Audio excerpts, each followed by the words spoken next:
Metro. The construction on I-480 is set to be wrapped up at 6 a.m. this morning, but with them wrapping up, I would probably avoid that area. But other than that, I wouldn't expect many delays. Make sure to keep your seatbelts buckled and eyes on the road. I'm Jake Janasek. This time-saving traffic is brought to you by Hometown Hero Appliance Repair. Servicing all major appliance brands for over 30 years, you could trust Hometown Hero to treat you and your home with respect. Hometown Hero techs are factory certified and have the skills to quickly diagnose and repair your appliances. Visit hometownhero.repair. In sitcoms, when someone has a problem, they just blurt it out and move on. Well, I lost my job and my parakeet is missing. How was your day? But the real world is different. Managing life's challenges can be overwhelming. So, what do? We get support. The Huntsman Mental Health Institute and the Ad Council have mental health resources available for you at loveyourmindtoday.org. That's loveyourmindtoday.org. See how much further you can go when you take care of your mental health. Smokey the Bear. Then you know why Smokey tells you when he sees you passing through. Remember, please be careful, it's the least that you can do. What you desire, don't play with matches, don't play with fire. After 80 years of learning his wildfire prevention tips, Smokey Bear lives within us all. Learn more at SmokeyBear.com. And remember, only you can prevent wildfires. Brought to you by the USDA Forest Service, your state forester, and the Ad Council. Get hurt in the game? We tough it out. Feel exhausted? We push on. Feeling down? We pull ourselves up by the bootstraps. But there are times when bootstraps aren't enough. When stress gets to us and we need to talk to someone about what we're really going through. So we're going to reach out because sometimes mental health is not a one-person job. Visit loveyourmindtoday.org. That's loveyourmindtoday.org. Brought to you by the Huntsman Mental Health Institute and the Ad Council. These days, it feels like everyone is talking about how the American dream of homeownership has become out of reach for so many of us. Well, Rocket is trying to give us more of a chance to own our homes. They're making homeownership simpler and more accessible to more people, turning renters into owners. Rocket believes that every one of us deserves a shot at the American dream. So, are you ready? Own the dream. Visit rocket.com or call 800-4ROCKET. How's it going? Greg Wagner joining you from the Nebraska Game and Parks Commission. Time now for another Nebraska Outdoor Update. Question, do you enjoy spending time outdoors in a favorite activity? Aha, I knew that. Then I have a challenge for you this year. Why not share what you know outdoors with somebody in your family or friend group? There's somebody in your network anxious to get outdoors and learn the lifestyle. They just need you. Share what you know. Attention park goers, have a friendly reminder that the Nebraska State Park System is open for you. Whether it's wildlife watching or hiking or maybe sightseeing or even winter camping, the majority of our Nebraska State Park areas are available to you. Just need your state park permit and money for those camping fees. By the way, you can get more information about the 76 area Nebraska State Park System online through the Game and Parks website at outdoornebraska.gov. I'm Greg Wagner, Nebraska Game and Parks. If you're considering a career in broadcasting, 1620 The Zone and the Nebraska Broadcasters Association Foundation can help you become part of this exciting field. 3 $2,000 scholarships are available to four-year college and university students who will have completed 30 credits as of May 31st, 2025. Let us help you reach your career goals. For more information, contact 1620 The Zone or click ne-ba.org. Application deadline is March 1st, 2025. 1620 The Zone. Live from 50th and Capitol Avenue in the Big O. This is Gary and Matt on 1620.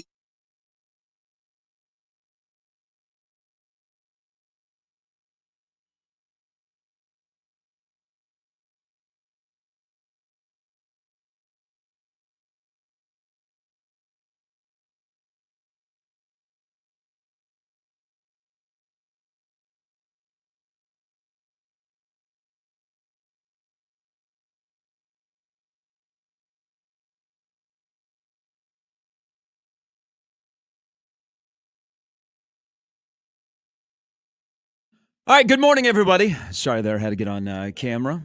Had to find the link. I couldn't find the link. You know how it gets a little sketchy at 6:07 when you can't find the link? Nope. It's dark. You're looking around. You can't find it. You get all excited.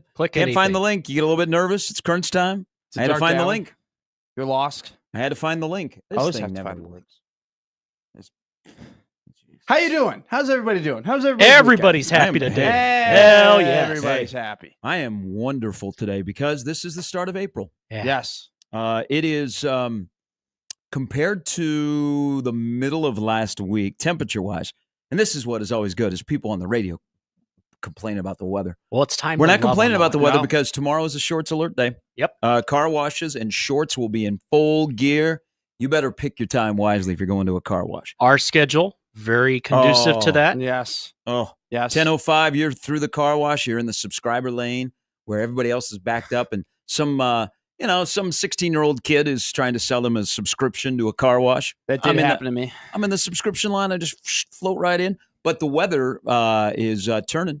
It's a turning, as they say. I think Bob Tides Dylan once are wrote a turning. song like that. Are we all in agreement tomorrow? We're showing up in shorts, right? believe We're so. all in a pact. That's you guys can follow my lead. Thank you. We are all in a pact. We are showing up tomorrow in shorts. Now are Thursday and Friday are going to be shorts days also. Are Friday, we're talking Hoodie 65. in shorts, baby. Oh, We're yeah. back. We're back. I People mean- said like Nebraska basketball went away on a 6-game siesta. We went away for like 3 weeks. Winter all of a sudden hit. Winter sucks around here. You know what? I like these winters. We All right, went on a less very snow. rare, Okay, cold. very rare winter siesta is what we went on, as opposed to getting away from the winter. We went into the winter. Yeah. Now I have a pretty good relationship with Mother Nature. We talk a lot. Yeah. So I don't want to tug on her cape because I know that like the state basketball tournament's coming up and there's Sure. bound to be a blizzard. Yep. Good but to know. I'm feeling pretty good that the weather's going to be nice this week. This is we are out of fool's spring. This is not fool's spring. This is spring. What is full spring? Full spring is like that week we had 4 weeks ago where it was like quite nice, where we also had that 60-degree day. Okay. That then was I like that followed up phrase.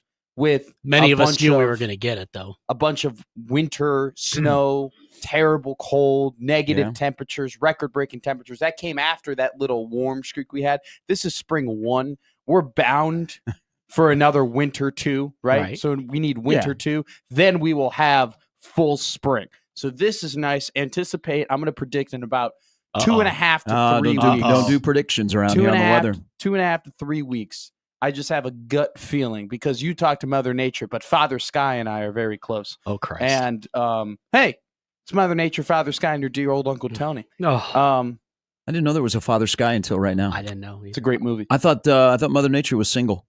There's. I've heard of she was Mr. single. Blue You've never heard Sky. of She was Father single. Sky? No, I have not. It's Mother Nature and Father Sky. I'm just trying to comprehend the Pope. So continue on. Yeah, no, but it's coming. We'll have a second winter. I don't think it'll not nearly be as bad as the first winter was, but we will have we're in trouble. another rut of winter.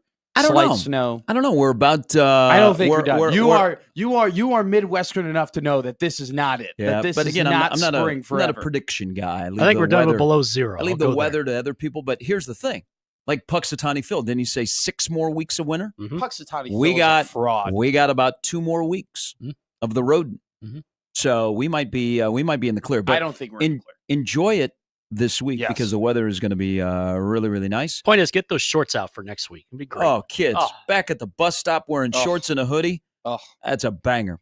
All right, welcome in, everybody. It is a Monday. It's a ball night in Lincoln. We're 20 days away from Selection Sunday. Omaha and Creighton did their part. Will Nebraska do their part tonight against the Michigan Wolverines? It's Gary and Matt with Jimmy. Let me give you the lineup real quick. Evan Bland's going to stop by at 8:30. We have lots to talk about with Evan from the World Herald. And then ball knower Jacob Bigelow stops by at 9. Your basketball date guy. My basketball buddy. Yeah. I like this. We go to basketball games together. That's what we do. That's okay. And then he takes me around the town. It was a long, long night on Saturday. But hey, yeah, the Mavs won. That's all that matters. Where did you guys go? We went to Alderman's, and then we went. Did you force him to go there, No, or was that he- like his place of So choice? we because it's not bad. we went. It's not a dive bar, by the way.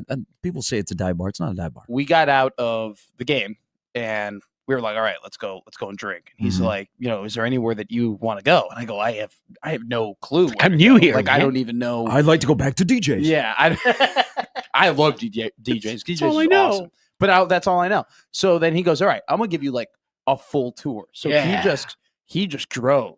And he we went from spot to spot, and he just took me around. And we went to Alderman's. We went to this one little like German spot, and I think it was like Rattlesnake or something like that. Rathskeller? Yeah. Wiener Schnitzel. And then we went to this one place that was very divey that had champagne on tap. They had strawberry champagne on tap. He took you to the Homie Inn? Yes. That's what it was. I was like, I've heard of it. So we went to this. Alderman's, the Homie Inn, that German place, and then at the end we went to Red Lion.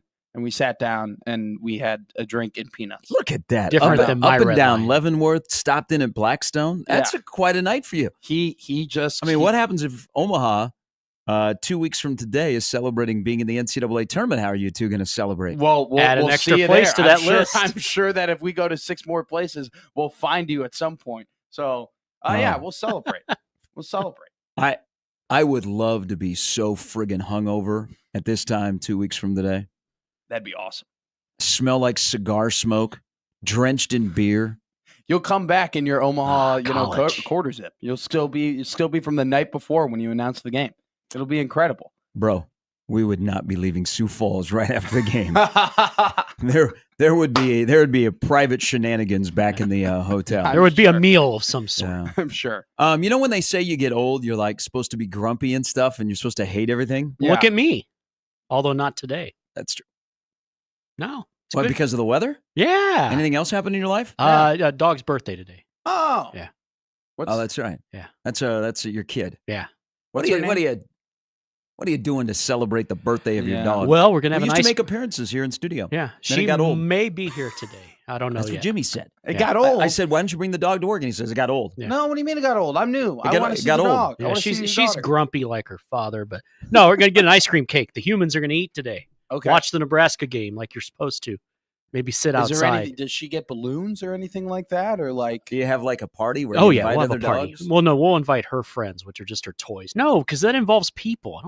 I mean, I'm doing better, but let's not get out of control here. I'm not Why Mister. do I people want hate other everybody. people. I love people. I like people. I like talking to people. Me too. I prefer puppies. My birthday is April 5th. My dog's I'll birthday is celebrate April you. 6th. Nice. Okay. Nice. So it was my birthday one year, and Because it usually happens that way. Yeah. Yeah. And I was like, here's a gift card. Happy birthday. Make yourself crazy. Like, right, cool. Went out, whatever. Had a day. And then the next day, it was April 6th, and I walked down the steps. Balloons, happy 6th birthday rocket. There was a cake. There wasn't anything for that for me. I was actually born from my mother. This puppy was just picked up in Indiana. We got the full red carpet treatment. Isn't that ridiculous? No, that sounds great. I'd celebrate the puppy. You probably need to step back and look at the relationship that your family likes the dog more than they like their son. I mean, that's how it is in my house. A dog is less of a pain in the butt than That's I am. why. That's why I allowed my pets to run away. I didn't want them to steal the. To steal the For the thunder. longest time, I was You're an like, only my child. birthday's my birthday. Yeah. The longest time I was an only child, and then I got an adopted brother, and I'm like, he's still only half part of the family. He's not. He does not have the full shares yet in the family. But when you get old, and you're not Jimmy. By the way, also Jimmy, you want to be really triggered. I would be so proud of you tonight because there's a quirky thing in the I'm basketball listening. schedule. KU and Colorado are playing at 10 o'clock Central. Yeah. I was pretty important game for KU. I was they lost asked to come out and go to that game, and I was like, "Do you know where I live now?" So let me ask you, as that's a huge game for KU because they lost 4 on the road, and Yeah, all Western Kansas and Denver alums will invade the Coors Center, like they normally do, like the old times. Why is that game at 10 o'clock? That's what I want to know. I think it's because ESPN has lost their Pac-12 inventory, so some schools have to play those roles, but unfortunately, that's one. And normally you'd think, oh, well, Kansas is usually rated high. No, this actually fits in at 10 o'clock now. I mean, yeah, I know they played better Saturday, but they were also playing Oklahoma State, so this is right where it belongs. Well, because it's local time. Yeah, 9 o'clock. 9 o'clock. Mhm. That just seems like very odd Yeah. start time. Well, there won't be many Colorado fans there anyway, so I don't think it'll matter. Well, we got some. I got to have some speaks with the people that are in charge of college basketball about times and lengths of games and stuff like that. But No this kidding. is where You know, like when you get older, and especially when it comes to uniforms, you're like supposed to be like you hate everything. Sure. You live in the past, and you don't want to see any alternate uniforms, nothing like that. I'm part of the minority that like the Black History Month uniforms that Nebraska Well, that wore. had nothing to do with being old. They just sucked. No, they were great. No, they were just ugly. They were. Did they not win in them? It doesn't matter. Okay. They would have won in any other jersey. Not true. Because if you look So good, true. you feel good, and you play good. But they looked terrible, so they probably felt terrible. They probably won by more if they No. weren't wearing those No. jerseys. Hey, they could have been wearing what Adidas gave to Texas A&M, but the athletic director at Texas A&M. But uniform police out there, I'm going to disappoint you because you're supposed to complain about everything about Sure. a uniform. Right. We never say There we are like it. 3 uniforms I really like this weekend. First of all, what Creighton wore yesterday in their alumni day. Now, if they would have forced the players to wear tube socks pulled up to their knees, that Yeah. would have been great. That would have been fun. Those uniforms were clean. I liked them. I wish, and I don't know if there is some restrictions, but I would love to see Creighton, get back Incorporate to them. the old bird. Oh, sure. Yeah, I would love to see that, but I don't know if somebody owns that. And, Yeah. If there's but- a copyright or something But like I thought that was a nice clean look. I wouldn't incorporate it in a normal rotation, but I thought it was You a pull nice it out every now and a nice clean look. And then Nebraska baseball. Nebraska baseball got some issues. Okay, we're going to have some speaks about Nebraska baseball.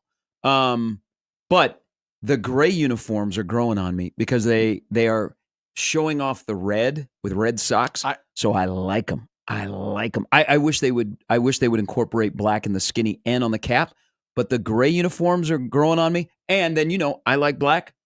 I love that Omaha men's basketball wore all black at home. I was part of the blackout, but I thought that was cool that they wore black. I think every team in basketball, at least once a year, should wear their road uniform so fans can see them up close. Okay. So I'm not being uniform. I don't see police. anything wrong with any I of this. liked uniforms this weekend. Thank you. So I'm old. I agree with that. I think that's a great take. That alternate uniforms should be, so people can see them. Also, too, it was a great jersey matchup between UNO and South Dakota. The red versus the black looked good. Black and red, just like the cookie. Now, the Creighton jerseys, I know, I I like tried. them. Yeah, I tried. I like them. But I would have just had it said Creighton on the top and Blue Jays on the bottom, like it did a full circle. I Okay. would have just had Creighton on the top, like just coming around, or Yeah. maybe just Blue Jays. I wouldn't have done the I full got you. circle, but I agree, clean. But that's not a regular uniform. I That's like once or I twice. wouldn't a take year. out the powder blues to put in that uniform. No. The other thing I got thinking about the Big East, you watch UConn and St. John's earlier in the day, and then you watch Georgetown and Creighton. Is Providence the only team in the Big East that does not have blue in their color scheme? Oh, great question. I think we have a lot of St. blue in the John's? Big East. St. John's? St. John's will once in a while pull out a dark blue Yeah. road uniform. I I think Providence is the only Big East school. Butler, Seton Hall, DePaul, UConn, Marquette, Creighton, Georgetown, St. John's. Who am I missing? Xavier? Yeah. No. Wow. I think Providence is the only team in the Big East that doesn't have anything close to blue. How is that a new thing? How did you figure that out? That's incredible. That should be like a Because I known- went to Kugler Vision. They I fixed know. my eyes, and I was watching ball yesterday thinking, UConn, St. John's, Georgetown, Creighton.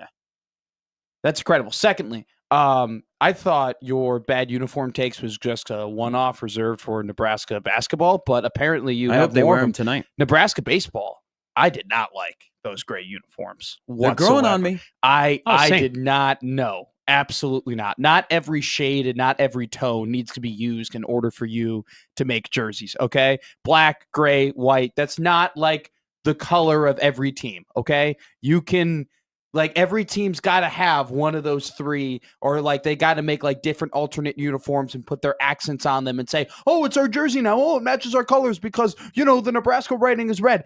They're ugly. They're disgusting. Gray has nothing to do with the color scheme of Yeah, Nebraska. they've worn gray for a long time. I was watching that game, and Louisiana was wearing, white with red the whole time. Like, there were moments where I got confused with which team was who. Oh, it's like an because NBA I game. thought that Louisiana was wearing Nebraska's jerseys because it was eerily similar. Nebraska should have just worn red.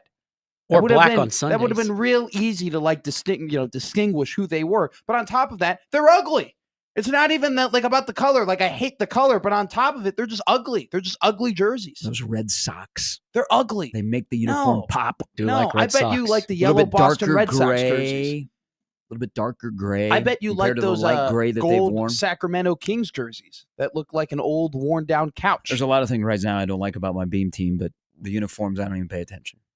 But I did Powder notice. blues they used to have So nice. now that we're on uniform police here, I did Gray notice sucked. that now that they have started the second half, the home teams are wearing dark. Yeah. So like the Timberwolves, Oklahoma City, which Oh. Jimmy did not stay up for last night. I did not, but I heard it was a banger. I don't. I won some money. It was until Minnesota suffered an injury, and then the whole game changed. But Shea Gilgeous-Alexander probably moved to the forefront of winning the MVP Wait, last night. Is Ann okay? Oh, he's fine. Oh, He's fine. They're I'm still worried. I don't know. Timberwolves are Western Conference playoffs are going to be a What are banger. they? 31-28 now, Minnesota. I don't know. I'm still. come I'm on, still Wolves. puzzled. Still puzzled about that Karl Anthony Towns trade. I didn't get it then. I don't get it now. Julius Randle is a fine player. He's averaging 18 points a game. So, but Sam Mitchell? he's definitely not at the same, rate of play as Karl Anthony Towns. I mean, the Timberwolves were not too far away from making the NBA Finals. Like at one point, they were pegged to for sure go to the finals, and then Luka had an incredible. Isn't that crazy? By the way, when you think about the Western Conference Finals last year, how much different those two teams look today than they did a year ago. Yeah. I mean, just the ability for NBA GMs to press the panic button and think they have to like reinvent the wheel in order to get their team to the top. And how often when they do that, does that just end up an implosion or just staying the same or not making the steps they wanted to? I mean, it's incredible how quickly NBA GMs are willing to press a red button. All right, the lineup brought to you by the rooferees of John Higgins Weather Guard. Again, we're 20 days from Selection Sunday. Creighton did their part yesterday, went against Georgetown. Nebraska's got Michigan tonight. Ooh. Big one. And Omaha has won a share of the Summit League. They can win it outright Saturday at home against Oral Roberts. I went to Shelby Mast is really the only bracketologist that nightly updates his bracket for USA Today. Bracket Matrix, I know you have that bookmark, but yes, bracket Matrix for morning shows is not good. No. But Shelby's really the only guy that does that. He has mysteriously, I don't agree with this, he has Creighton as a 9 this morning. He has Nebraska as a 10, and he keeps South Dakota State in the tournament as a 15, which they might be the only team that would go to the tournament out of the Summit League that would be a 15. Now, if Omaha wins on Saturday against Oral Roberts, then they win in Sioux Falls. I think Omaha, unfortunately, has played themselves out of the 16, and they would be a 15. I don't want Omaha to be a 15. You want them to go to Dayton? I want them to go to Dayton because it gives you an opportunity to win an NCAA game and also get 2 shares. So you'd play 2 games in the NCAA tournament. You get 2 games to call. I used to think, yes, that's. I don't want to be selfish, but yes. No, you know what I'm getting at. I used to not pay much attention, but we have a couple of people in our program that have played in that game before or coached in that game, and everybody's like, "Oh man, why do you do the mid-majors wrong by sending them to Dayton?" It's actually an advantage. So, you're a 16. Yeah. And where would you rather be a 16 against a 16 in a play-in game or a 16 and get your head kicked in by a 1? Sure. Now, there are upsets that can happen, but very rarely. But you get the whole stage to yourself. Everybody is watching. Yes. And you got a chance to win an NCAA tournament game because that is a win. And then you get another game, and you might get blown out then by the 1 seed, but you get 2 shares. So there is money involved. There is wins. So I would like Omaha if they're able to pull it off. And I said they've got to win 6 in a row before the game on Kansas City on Wednesday. They've won 2 in a row. They got 4 more to go. That I would like to see them go to Dayton so they get a chance. Have you watched a game at UD Arena? Done the games. Okay. Done games there. They're awesome. Like UD Arena is a pretty great place to like watch a game and I'm sure announce the game and everything like that. The atmosphere is great. And there are people who, and who, I mean, that's like a holiday for them. Like going out and going into the play-in is something that they regularly do on a yearly basis. It's some, hey, like I know people in Chicago every year, they're like, hey, we're going to go to the play-in, right? And so it's great atmosphere to play in.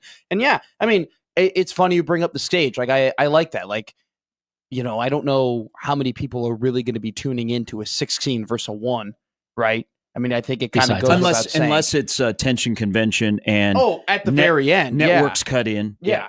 But like for the most part, out of all the games that you're watching on that Thursday and Friday, you're not going to, okay, I want to see Virginia take on USMBC until you look at the score, you're like, holy crap, this might happen.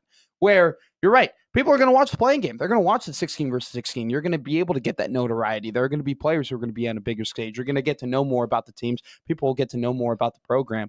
At the same time, I know that you wouldn't, that's the reason you want to be a 16. But if you're a 15, 15 versus 2, it's not as uncommon. Like, you still kind of have a shot. Like, there are worse teams. You wouldn't want the extra seed. You wouldn't want to be a 15 in the case that, hey, you might actually have a shot at beating a 2 seed. The 1 seeds this year are dominant. They are the cream of the crop. But like a 2, you never know. Tennessee, Wisconsin, Texas A&M, Houston. You don't think Texas A&M would be the one you'd go, okay. Yeah. Not Wisconsin? Mavericks versus Wisconsin in Milwaukee? Oh, my God. No, well, my God. Then you could talk about John Tonje. Yeah. Who, if the Big Ten basketball was on ESPN, John Tonje would give it more run for National Player of the Year. Without a doubt. But because ESPN doesn't have the Big Ten, they don't talk much about guys from the Big Ten. Look at their game day show. Now, there's Broom and there's Flag, but John Tonje is going to be a first-team All-American. Easily. But here would be the storyline if you had Omaha and Wisconsin playing. Do you know that Omaha, John Tonje's first offer was from Omaha? Did not know that. When he was in high school at Omaha Central. Yeah, that's incredible. And then his whole journey. I'm happy for John. I really like John. He's had a heck of a journey in his career where he's had some ups and downs. But my man's going to be, I think he's going to be a first-team All-American. But ESPN, not having the Big Ten, they don't talk about him. Sure. They don't talk about him at all. And, just watch him play. I wouldn't want that. I want the 16, but if Omaha wins on Saturday and they win 3 in Sioux Falls, then I think they would play themselves into a 15. But Shelby has South Dakota State still in as a 15. I'm telling you right now. Come on. After what I saw against Wisconsin and their collapse against Oregon and how quickly the bottom can fall out of that Greg Gard offense. One game. But it can happen when you have it's high basketball. Anything can happen. Exactly.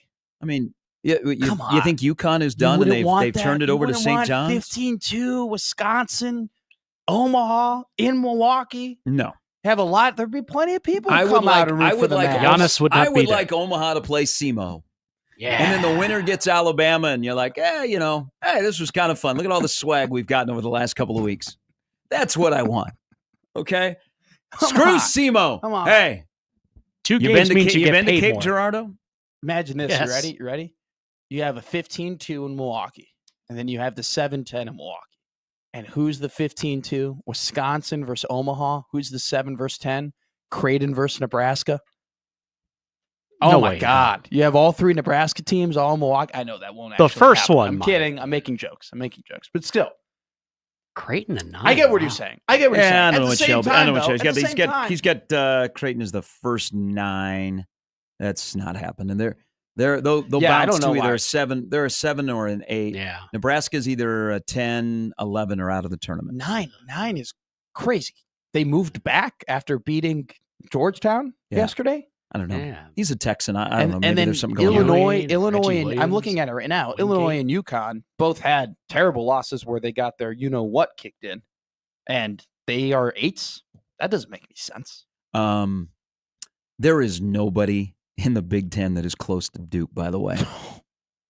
That was a big win for Duke because I still think that Especially there was margin. a little bit of the is the ACC really good? Is Duke really good or is the ACC bad? I wonder how Duke would do in the SEC. I wonder how Duke would do in the Big Ten. All right, this is a good test for Duke to play Illinois. See, maybe if Illinois were to beat them, there would be a lot of people who would question the validity of Duke being a number 1 seed. And But they being would be. You'd have to tell them they are not ball knowers because Duke's a really good team. Duke's a really good team, and Duke dominated. Yeah, Dominated. There's That was nobody. embarrassing. They're on an elite level. There's They are. nobody in the Big Ten that is on the Duke level. And we also have to find something out here. The NBA cannot allow Cooper Flag to end up like in Utah or New Orleans. Yeah. Like they have to rig the draft lottery this year so that Flag is in a good market. I don't that know he doesn't why- just flail away. I hear San Antonio is nice Why this did time of they- the year. Why did they stop rigging the NBA draft lottery? Why did they stop doing David that? Stern That was the died. worst thing that they ever stopped That doing. is true. Like when you have a rigger and they die, then you stop rigging. Yeah. You just stop. You stop doing it. They Learn gotta. that from They gotta get Landman. back to rig. I mean, like, look, Derrick Rose to Chicago, Kyrie to Cleveland, Penny Hardaway to Orlando. I mean, Patrick Ewing to the Knicks. He knew what he was doing. He knew Michael exactly Olowokandi what to he the was doing. Clippers. He knew what piece. He knew where the ping needed a pong and the pong needed a ping, and where the talent needed to go in order to get the most viewership for the NBA. This little Adam Silver, this bald-headed dude who doesn't have a spine, thinks everything should be fair and we shouldn't rig things anymore. No, we need to get back to rigging things. Long That's as the my team does well. The NHL knew what they were doing. They go, Connor Bedard? We're going to send him to Arizona? Heck no. You're going to Chicago, buddy. And the rest is history. It is. All right, we have lots to discuss. Again, Nebraska-Michigan monster game tonight for Nebraska down at PBA. Will the power of PBA take over? Nebraska's 10-3 on their home court. It was a busy day with local sports, busy weekend. The Tennessee news about Nebraska and Tennessee not playing, which is very sad to me. Well, you have to look at it two ways. Well, we'll get into this because if you're a fan, it's okay to be upset. It's perfectly fine to be mad, perfectly fine to be upset. Yeah. Yes. Yes. There's not even a hesitation. No, yes. It's okay. It's okay to be especially if you upset. are a season ticket holder. Yes, it's okay to be upset. Yes. All of that and till 10. A little bit later, Evan Bland stops by. Jacob Bigelow as well. Again, Nebraska. Who knows if they're a 1.5 favorite or 1.5 underdog, depending on where you're looking this morning. It's Gary and Matt with Jimmy, 1620 The Zone.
All right, good Monday morning. Hey, a weekend of baseball, spring training baseball. I don't know if you want to look at the spring training standings. People will tell you that they don't mean anything, but there is one team that is 4-0. I think they mean everything, if you ask me. Yeah, I thank think, would you rather be clicking in February or in September?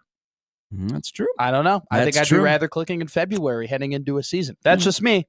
That's just me. I mean, don't want to jinx it or anything. Also, buy stock in Kevin Alcantara.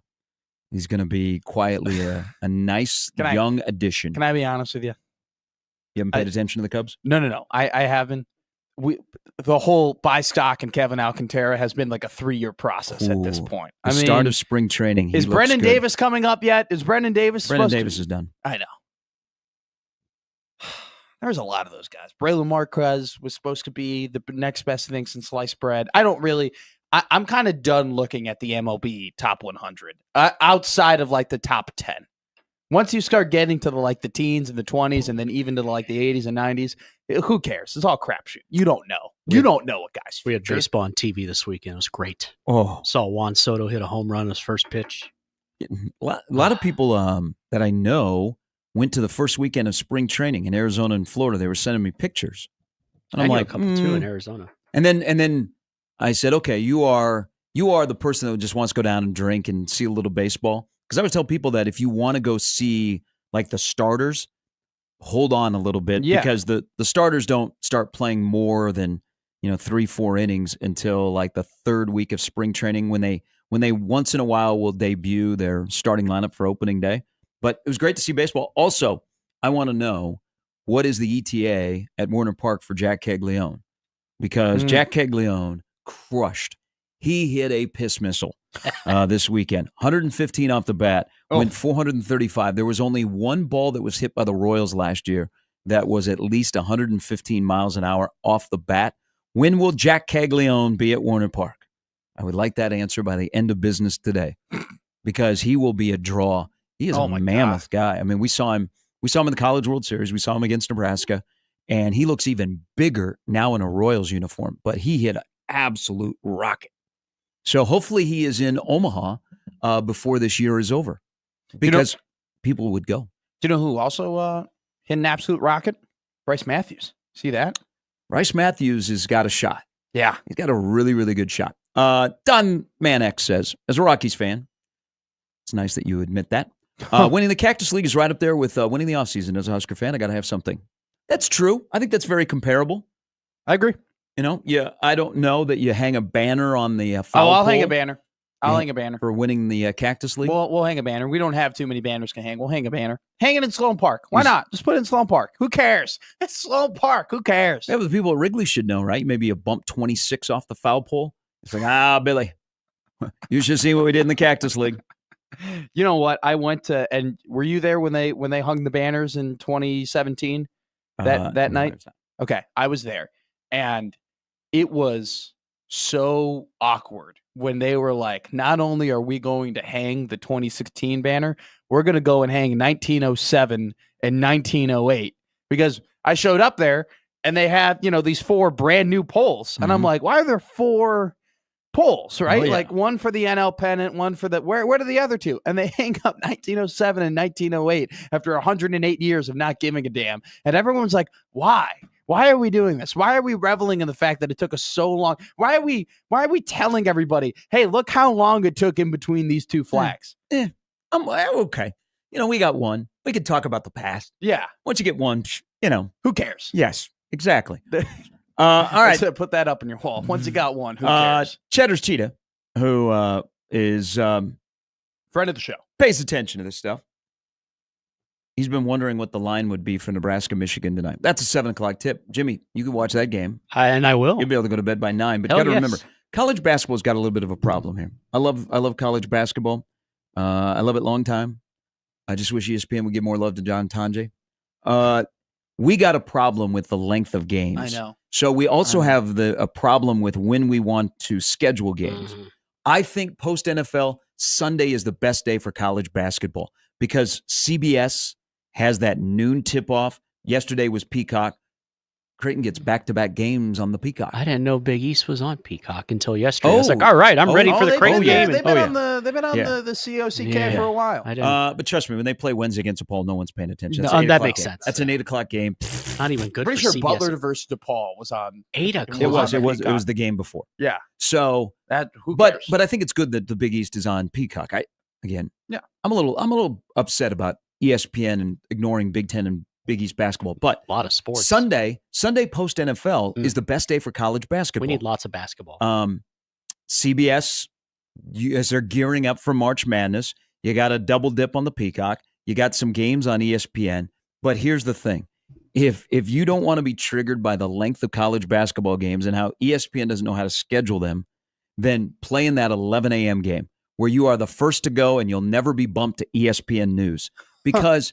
College basketball on scheduling on TV thinks every game lasts 2 hours. We got a problem in college basketball. More games are starting to inch towards 2.5 hours. The UConn St. John's game, which was a blowout yesterday, you know how long that game lasted? It lasted a while. Like 2 hours and 27 minutes. Yeah. NBA game. Okay. I know that not every game goes 2, but games will go like 2:03, 2:04. We're going longer. But ESPN thinks, you know what? If we have a game at 11, then the next game can tip off at 1. We got to be better because that's a problem. Because then they bounce you to an app or they bounce you to, Fox News Business. And you're like, I don't even know if I have that channel.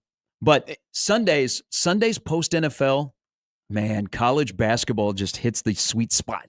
Well, so yesterday, though, I do have a quarrel with what happened yesterday because after the USC Rutgers game, there was nothing on TV other than this, LA Strong charity, hockey game, which I'm not going to make fun of because you didn't watch the crap sandwich that NBC delivered that's called Suits LA? No, I did not. Oh, is that a thing that debuted? They had LA Suits this week? I am a huge Suits fan. Yeah. I've just recently gone back and rewatched all 9 seasons. So I love me some Harvey. I love me some Donna. I love me some Mike. I love me some Lewis. Okay. I've seen enough of Meghan Markle. Yeah. And I was not expecting the characters to be back after a time off. Man, that was a bad debut last night. Suits LA, do they still have Michael and Lewis and all of them? Nope. Oh, now Harvey Specter is going to make an appearance. They're teasing it. But last night was I don't want to get into it because I'm very upset and I'm very bummed because I wanted to like it.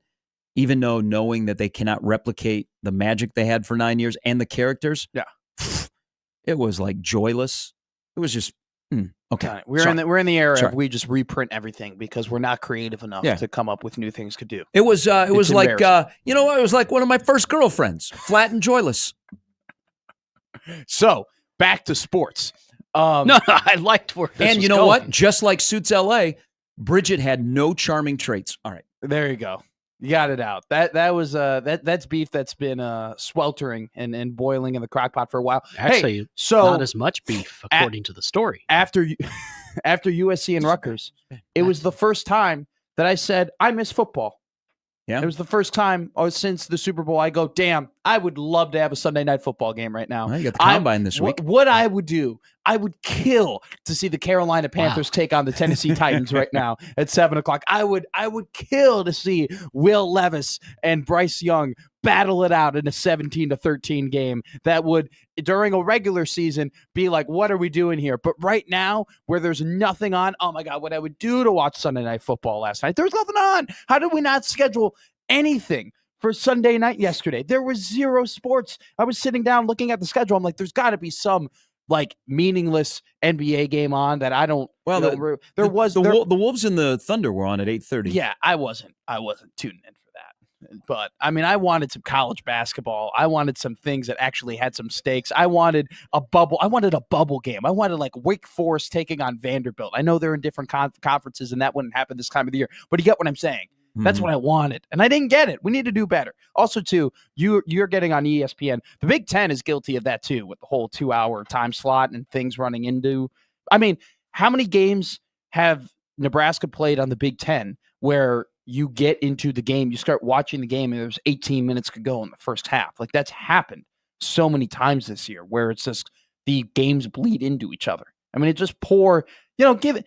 How about we have a like 6:15, or like or a 6 o'clock tip and then an 8:15 tip. Just 2 hours and 15 minutes as opposed to 2. It would solve everything. Is there a lead into tonight's Nebraska-Michigan game? I don't know. 7 o'clock game. I don't think there is. I don't think so, but I am looking here. I no. There is no. It's the only game. Well, it's kind of there's the the Big Ten. global rise of flag football is the lead-in tonight for Nebraska-Michigan on FS1. It's not bowling? No, sorry. Dang it. I think you got to go earlier in the day to find that. I wanted to watch the PBA before we went to PBA. Well done. I Thank like you. that. I like that. But do you have the power of the lanes? Do you have a Big Lebowski moment? Like Nebraska will need the power of the PBA tonight? There's an 11 a.m. NCAA college basketball game on today. I love that. Okay. I love Something to watch. I love midday sports for people that work this shift. On the Flow Network. Flow Sports. Oh, Yeah. Well, I've that'll been cost on you that a about couple $100 times. to Yeah. watch that game. On And good luck if they have more than one camera. on the Flow Network, Stony Brook takes on Hampton, the 6 and Ooh, the 22. Pigs. That seems like a good game. Yeah. That I'm seems sure like they have really a good radio game. broadcast. Mm-hmm.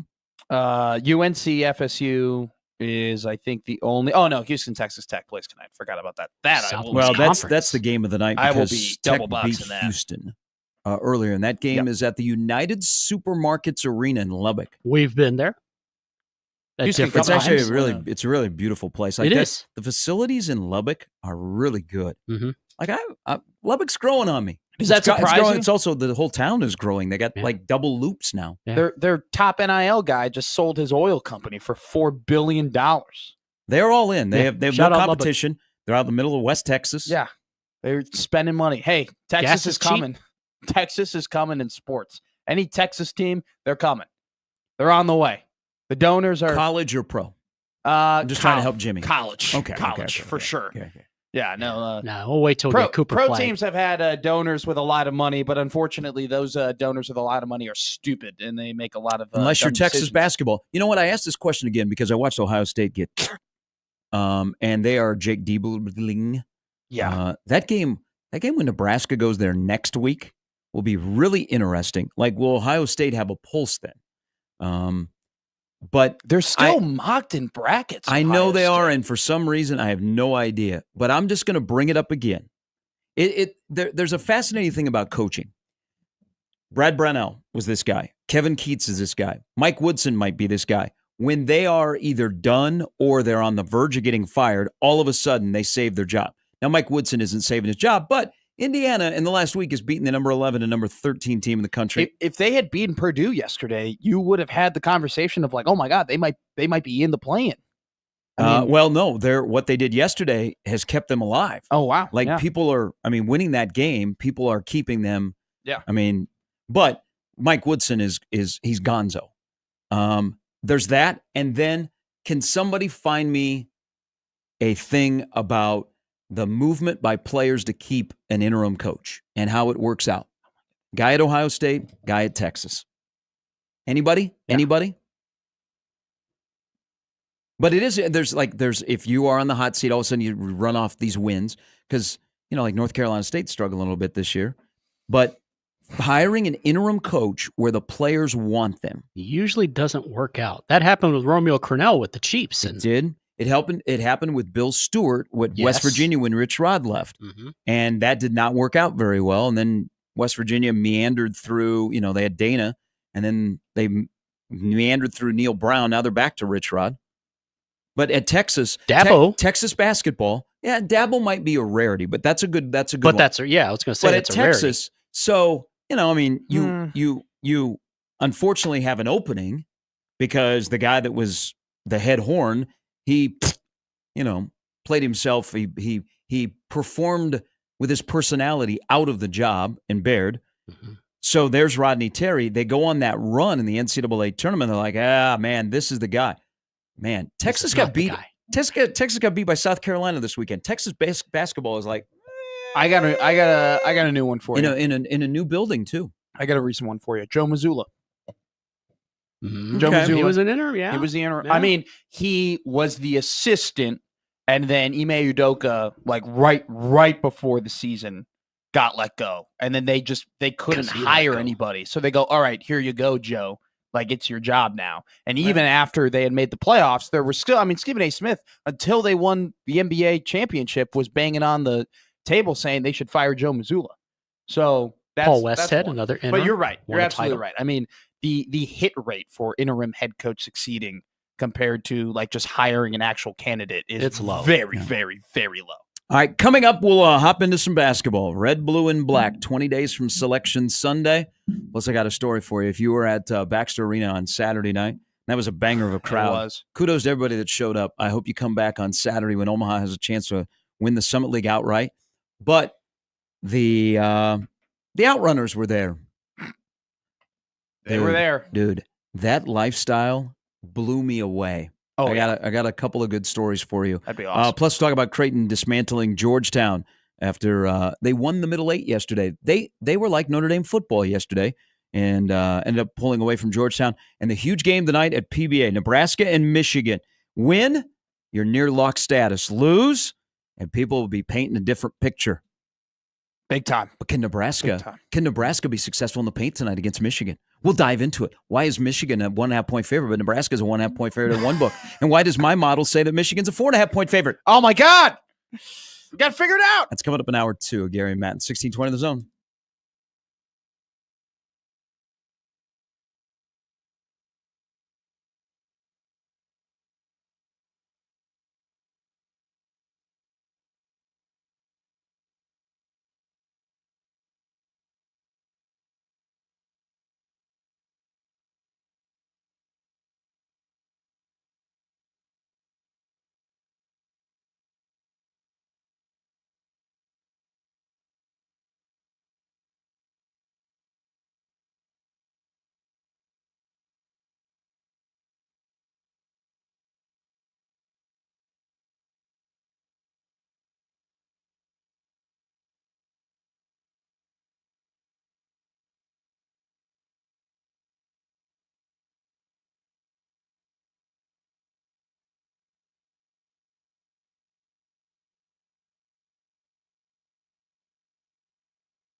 All right, hour number 2. What is? Oh, it is. God, you know what? 64. Yeah, it is. Okay, so I'm in the sports mindset here. This guy's a diehard Steelers fan. In the beauty with the beautiful day.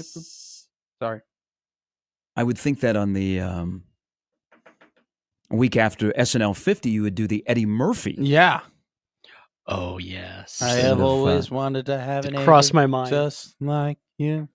I've always I'm in too good of a wanted to mood live for a in Monday. neighborhood. People that listen to the show know me. But Let's see, make 'em I smile for thought the you were beautiful playing day. that for the Now, standpoint dear, of might it's as well Combine say, Week, and storylines in Indianapolis will be a lot more about the non-guys that are, the guys that are at the Combine compared to, Myles Garrett, all the quarterbacks, what's going to happen with Micah Parsons. Mm-hmm. You think Aaron Rodgers will suck the oxygen out of the Combine this week? He's warming up in the bullpen. He knows what to do. Yes. Like, did I see this weekend that he has a list of things that he would want or he would like to have with his new team?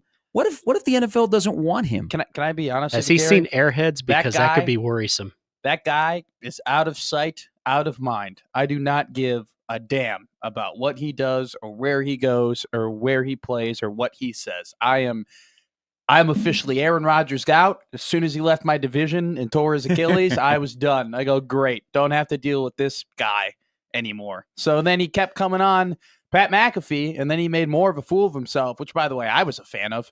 I always enjoy watching him make himself look stupid. I love the pettiness of the Packer-Bear rivalry. I mean, the guy's an And Joey's idiot. not here today. He's an idiot, and I like to watch him make himself look like a big idiot. And the best part about Aaron I have Rodgers no problem with is this. that he's an idiot, and he really, really thinks he's a smart guy. He thinks he's a genius. Most and idiots do.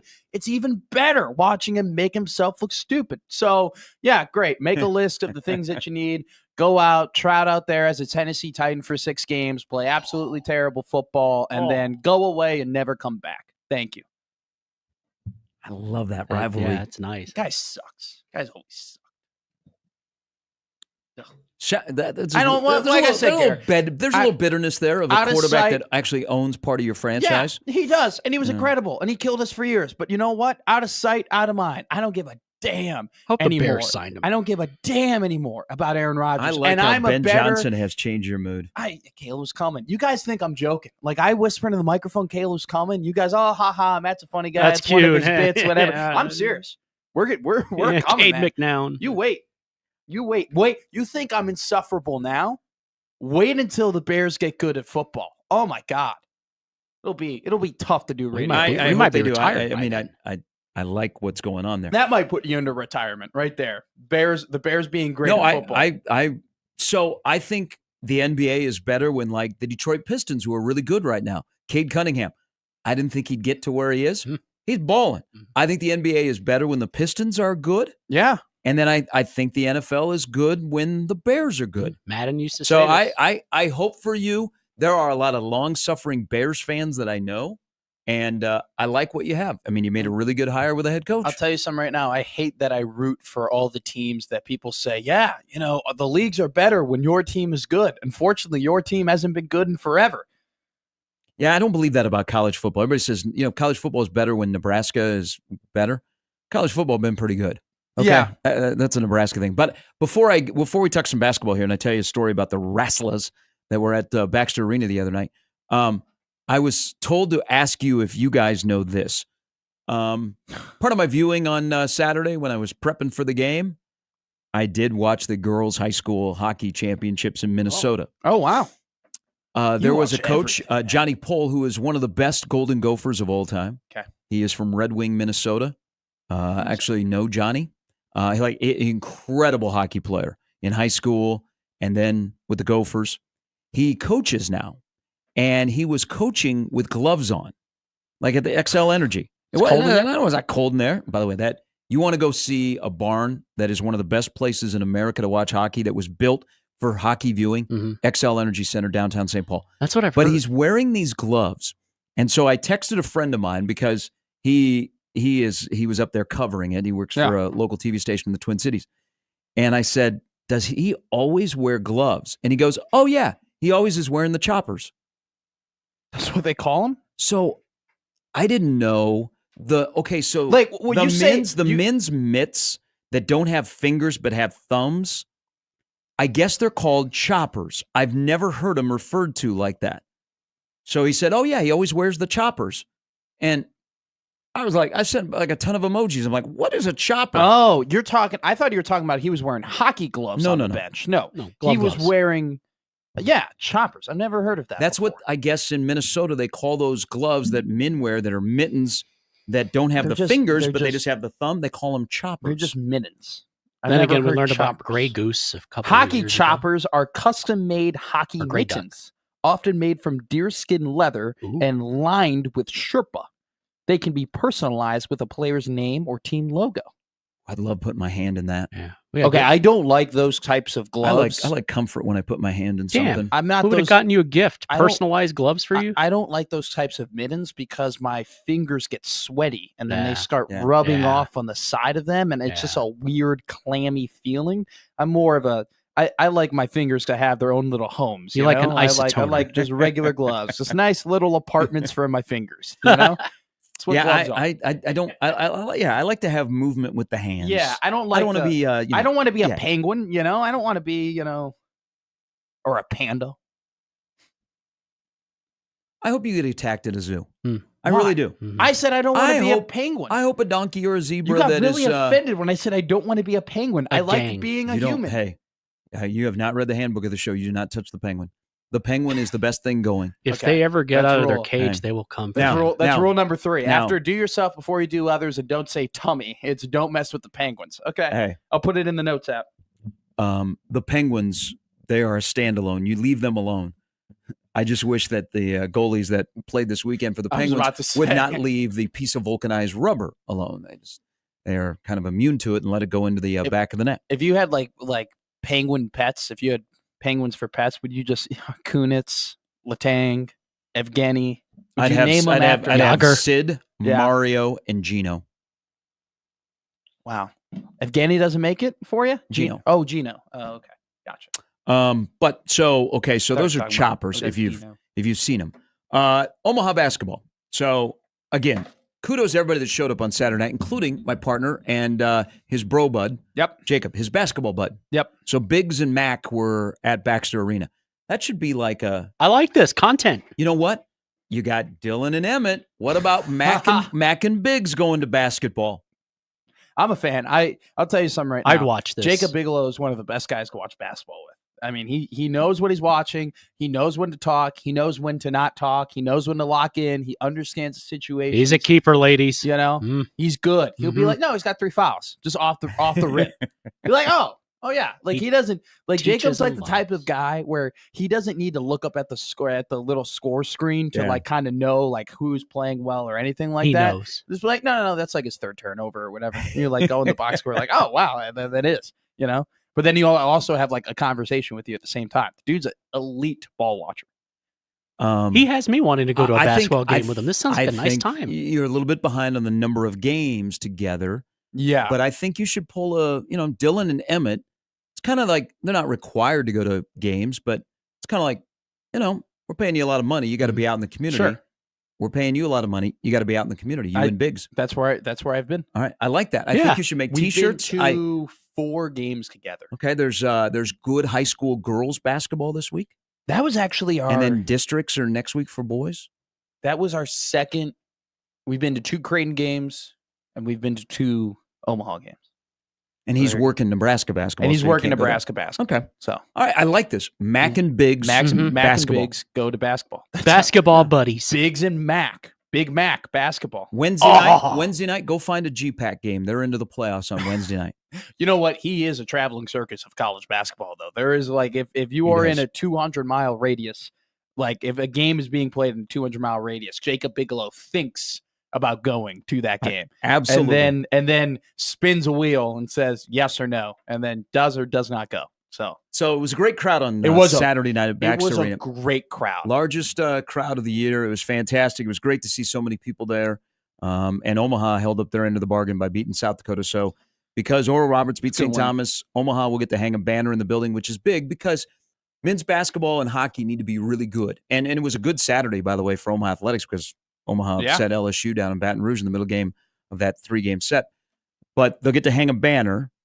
They had a That's so trophy. good. They can win it outright on Saturday if they beat Oral Roberts. But St. Thomas lost twice this week. Omaha won twice. So they're in a prime position to get the number 1 seed, which is big. You still got to win the tournament. But if St. Thomas wins the tournament, then Omaha's going to the NCAA tournament. But it was a great crowd. I mean, people were into it. That's what it can be. I think they can average between 4 and 6 if they get things rolling here. They also kind of have to make it fun, maybe a little bit minor league baseball, and the whole trash can thing is kind of taken off, which is great. And also playing on Saturday night. They split the arena with hockey, so there are nights where hockey is always going to play at night. The hockey's never going to play during the day. So Omaha gets like this upcoming Saturday, which is kind of tricky. So Omaha plays at 105. If they win, they're going to cut down the nets and they're going to celebrate. But hockey starts at 7. And so after those Saturday games, there's an immediate turnaround of the building. So it's going to be super awkward. Okay. That is awkward. Because you can't screw Nebraska or Omaha men's basketball out of the first time doing this potentially and say, got to move it along. I don't know if they'll move back the hockey game by 30 minutes or so. But what I'm saying is Omaha hockey will always be number 1 in that athletic department and needs to be. It needs to be and needs to be good. But men's basketball needs to be right there with it and not live in the shadow, but hang banners like hockey has been. So it's a big deal to put a banner up in Baxter Arena and to get people involved. And, who knows what next year will be like because the roster is going to turn over. A guy off this roster for Omaha is going to make $1 million at an SEC school next year. He's also going to be the player of the year in the Summit. But part of the 36 points. Part of Omaha athletics has to be unique. And again, Omaha athletics right now is in a good spot. Okay, the men's and women's sports are doing well. They got really good coaches, not just in their 2 marquee sports, but throughout the athletic department. But they got to do kind of like promotion. And this whole trash can thing is taken off. And I'm telling you, me having a front row seat, it's incredible. They're on ESPN. People talk about it. How much fun are you having? I've seen a lot of losses in my almost 12 years of doing the games. This is fun because Omaha's good. Yeah. And then they're getting attention. But this thing has blown up. Yeah. Where after a win, they kick a trash can. Like we went to Kansas City and people were asking me from the Kansas City athletic department. They're like, hey, what's this like? What do they do? So this is what has happened. It has gotten attention with SportsCenter and, articles written all over. And credit to Jordan Sarnoff and Zach Levine, who are both in the sports information department at Omaha. They reached out to WWE. WWE did not respond. Well, AEW, which has a show at Ralston Arena next month, Tony Khan personally contacted Omaha. And he said, we love this. What would you think about us sending you the Outrunners, who are pretty popular in AEW? Oh, yeah. They're a tag team. They're well known. Yeah. And they got a great gimmick. They got a really, really good gimmick. The youngest men alive. Yeah. And they do like the old fashioned like Gold's Gym workout videos and they dress with the mustaches and the cutoffs. They are like bringing back golden era wrestling vibes. Like they are awesome. So Tony Khan said to Omaha, oh, hey, we got a show next month at Ralston. We'll come in to promote that. If you let us promote it. So they promoted it in the arena. They kind of messed up. They got confused on where they were. Silverdome, brother. Yeah, they got a little confused on where they were. It's okay. But AEW paid for both of them, and they had a talent representative with them, paid for them to come to Omaha, paid for all their food. Omaha took care of their hotels. Tony Khan says, I love this. Anything you guys need from AEW, you have. But so I got to meet both of these guys before the game. I got to tell you, I love professional wrestling. I don't follow AEW as much. Sure. I'm more of, I don't think WrestleMania is going to be very good this year because the storyline, Rock and trying to be friends with Cody Rhodes ain't going to work. That's a side note from Friday night. We don't have to have a segment. That's fine. It ain't going to work. I totally disagree. It ain't going to work. I totally disagree. It can't work. You don't see the vision. Someone's going to sell Rock their trying soul. To be friends with Cody Rhodes. But did you not gonna see? work. No. Not going to work. He goes, Cody, I want your soul, Cody. I don't want I want your soul. Someone will sell their soul to The Rock and be the WWE champion and beat it and take it off of Cody Rhodes, and that's how they're going to have the rivalry. They can't. It's going to like, be great. Last year was great because it was the end of a great storyline. Hey, let Triple H cook. All right, let Paul cook. Go ahead. But AEW, so these two guys show up. That world as a professional wrestler is so bizarre. Oh, yeah. Because let me tell you, they were in character when they were around the team. But when they were introducing themselves, and I don't think I can say they don't introduce themselves as their character. Don't break kayfabe. They introduce themselves as their names. Yeah. And it was like, okay. And then within like a minute, when the team is around, they immediately go into character. Yeah. And so they have to stay in character basically the whole time that they're out in public. It's just it's a lifestyle that. So you're saying they're method actors. Yeah, basically. They are. It's a lifestyle that I don't think I would pursue because you're always on, but I thought it was really unique. Like the one, Truth Magnum, introduced himself and he like said what his name was, like his real name. Yeah. And I'm like, okay. And he was like really cool and he was just chatting. Yeah. And then within like a couple of minutes, the team is there. Nothing succeeds like success. Yeah. I'm like, wow, this is kind of interesting. It's exhausting. It's exhausting. And there's a reason, and it's called kayfabe, which is like keeping your character, right, alive. Like no matter where you are, like The Undertaker was The Undertaker everywhere he went. You'd be walking around, he'd be, talk like this in a low voice, like because he wanted people to think that he was the actual Undertaker born from Death Valley, right? And like it's a newer thing amongst wrestlers like that where they're really trying to keep it alive, but there's a reason why people don't do it anymore because it's exhausting. Yeah. It's exhausting to always be in character, to always have to switch your mind and fine tune your head to be like, oh no, I have to act like Turbo Matthews. I got to act like Truth Magnum right now. Like this is how I have to operate because it's what's best for business. It's what's best for them. It's what's best for AEW, whatever. But it is tiring to do that. They did a hell of a job though. I saw they are good wrestlers. I want everyone to know that. But they are really good. Like, they're a good act. Like, they are just good. They have a good gimmick. They got a good thing that they do. They're funny dudes. They're a little ridiculous. They dress like, Magnum was wearing like, a cut off and then it was cut partly in the back and it was kind of cropped off. And then he had like pink cougar pants on. And then he had this ridiculous mustache with pit vipers. Like it was a ridiculous outfit he was wearing, but that's who he is. And like, he talks really funny, but it's like, it's entertaining. They are entertainers and it was awesome. And that celebration they had at the end of the game with the trash can, as expected, it was awesome. It was by far the best one. Like typically I don't like side acts coming in and taking away from what got you there, but that was great. That was great. And then they were like stomping them, like they were giving like real like wrestling kicks to it. It was sick. So they created when they were talking to the team before the game, there was some stuff that they couldn't air that they played in the arena because they were talking about South Dakota. Sure. Okay. Like they're not basketball fans. Yeah. They didn't really know who Omaha was playing.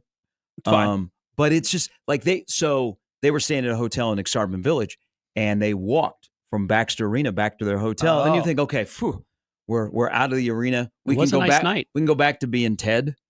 But then fans noticed them. Yeah. And so fans were taking pictures outside of DJs and so they got to be them. That you like the whole time you have to be in character. You got to keep kayfabe alive though. Like the people who don't keep kayfabe alive, like if you don't, the people who are able Sounds like a radio station. The people who are able to not be in character all the time are the top dudes. Like it doesn't matter anymore. Like they are your Roman Reigns, your Seth Rollins is, your CM Punks. Like they've done it. They've been at the mountaintop. But when they were coming up, they had to do that, and like it's exhausting though. It's gotta be, and also too, there has to be this mental dilemma of like, how do I make sure that I don't actually become the character that I'm pretending to be? Like, how do I make sure that there's an actual switch that I'm just not always truth magnum, that I am I am whoever, what his name is, I am that person. Like, it's got to be a bit of an identity crisis at times, which is like unenviable. But once again, they did a great job. Oh, they were like, fantastic. They were taking pictures. I saw them take some pictures pregame. I should have got a picture with them, but I just wanted to get to my seat. But they were awesome. They were flexing. Little kids were coming up. They were pulling. They told the little kids, "Hey, pull your sleeves up. Flex with us," and everything like that. Like, they loved it. The parents were taking pictures. It was a great event. I mean, shout out Omaha. They did it with the trash can, with the popcorn bucket trash can thing, and now they've accentuated it with the wrestlers coming in. And you know what? Do you know what helps all this out, Gary? Winning, baby. Winning. And that's what they do. And you know what? South Dakota gave them everything they could handle, especially at the end of the game. It was getting that press. They were giving it to them. They was getting it was a 6-point game at the end. I mean, it got a little. If they would have, it never became a tension convention. But if Omaha would have hit some free throws, so they were up 17 in the first half, they were missing and it got cut to 9.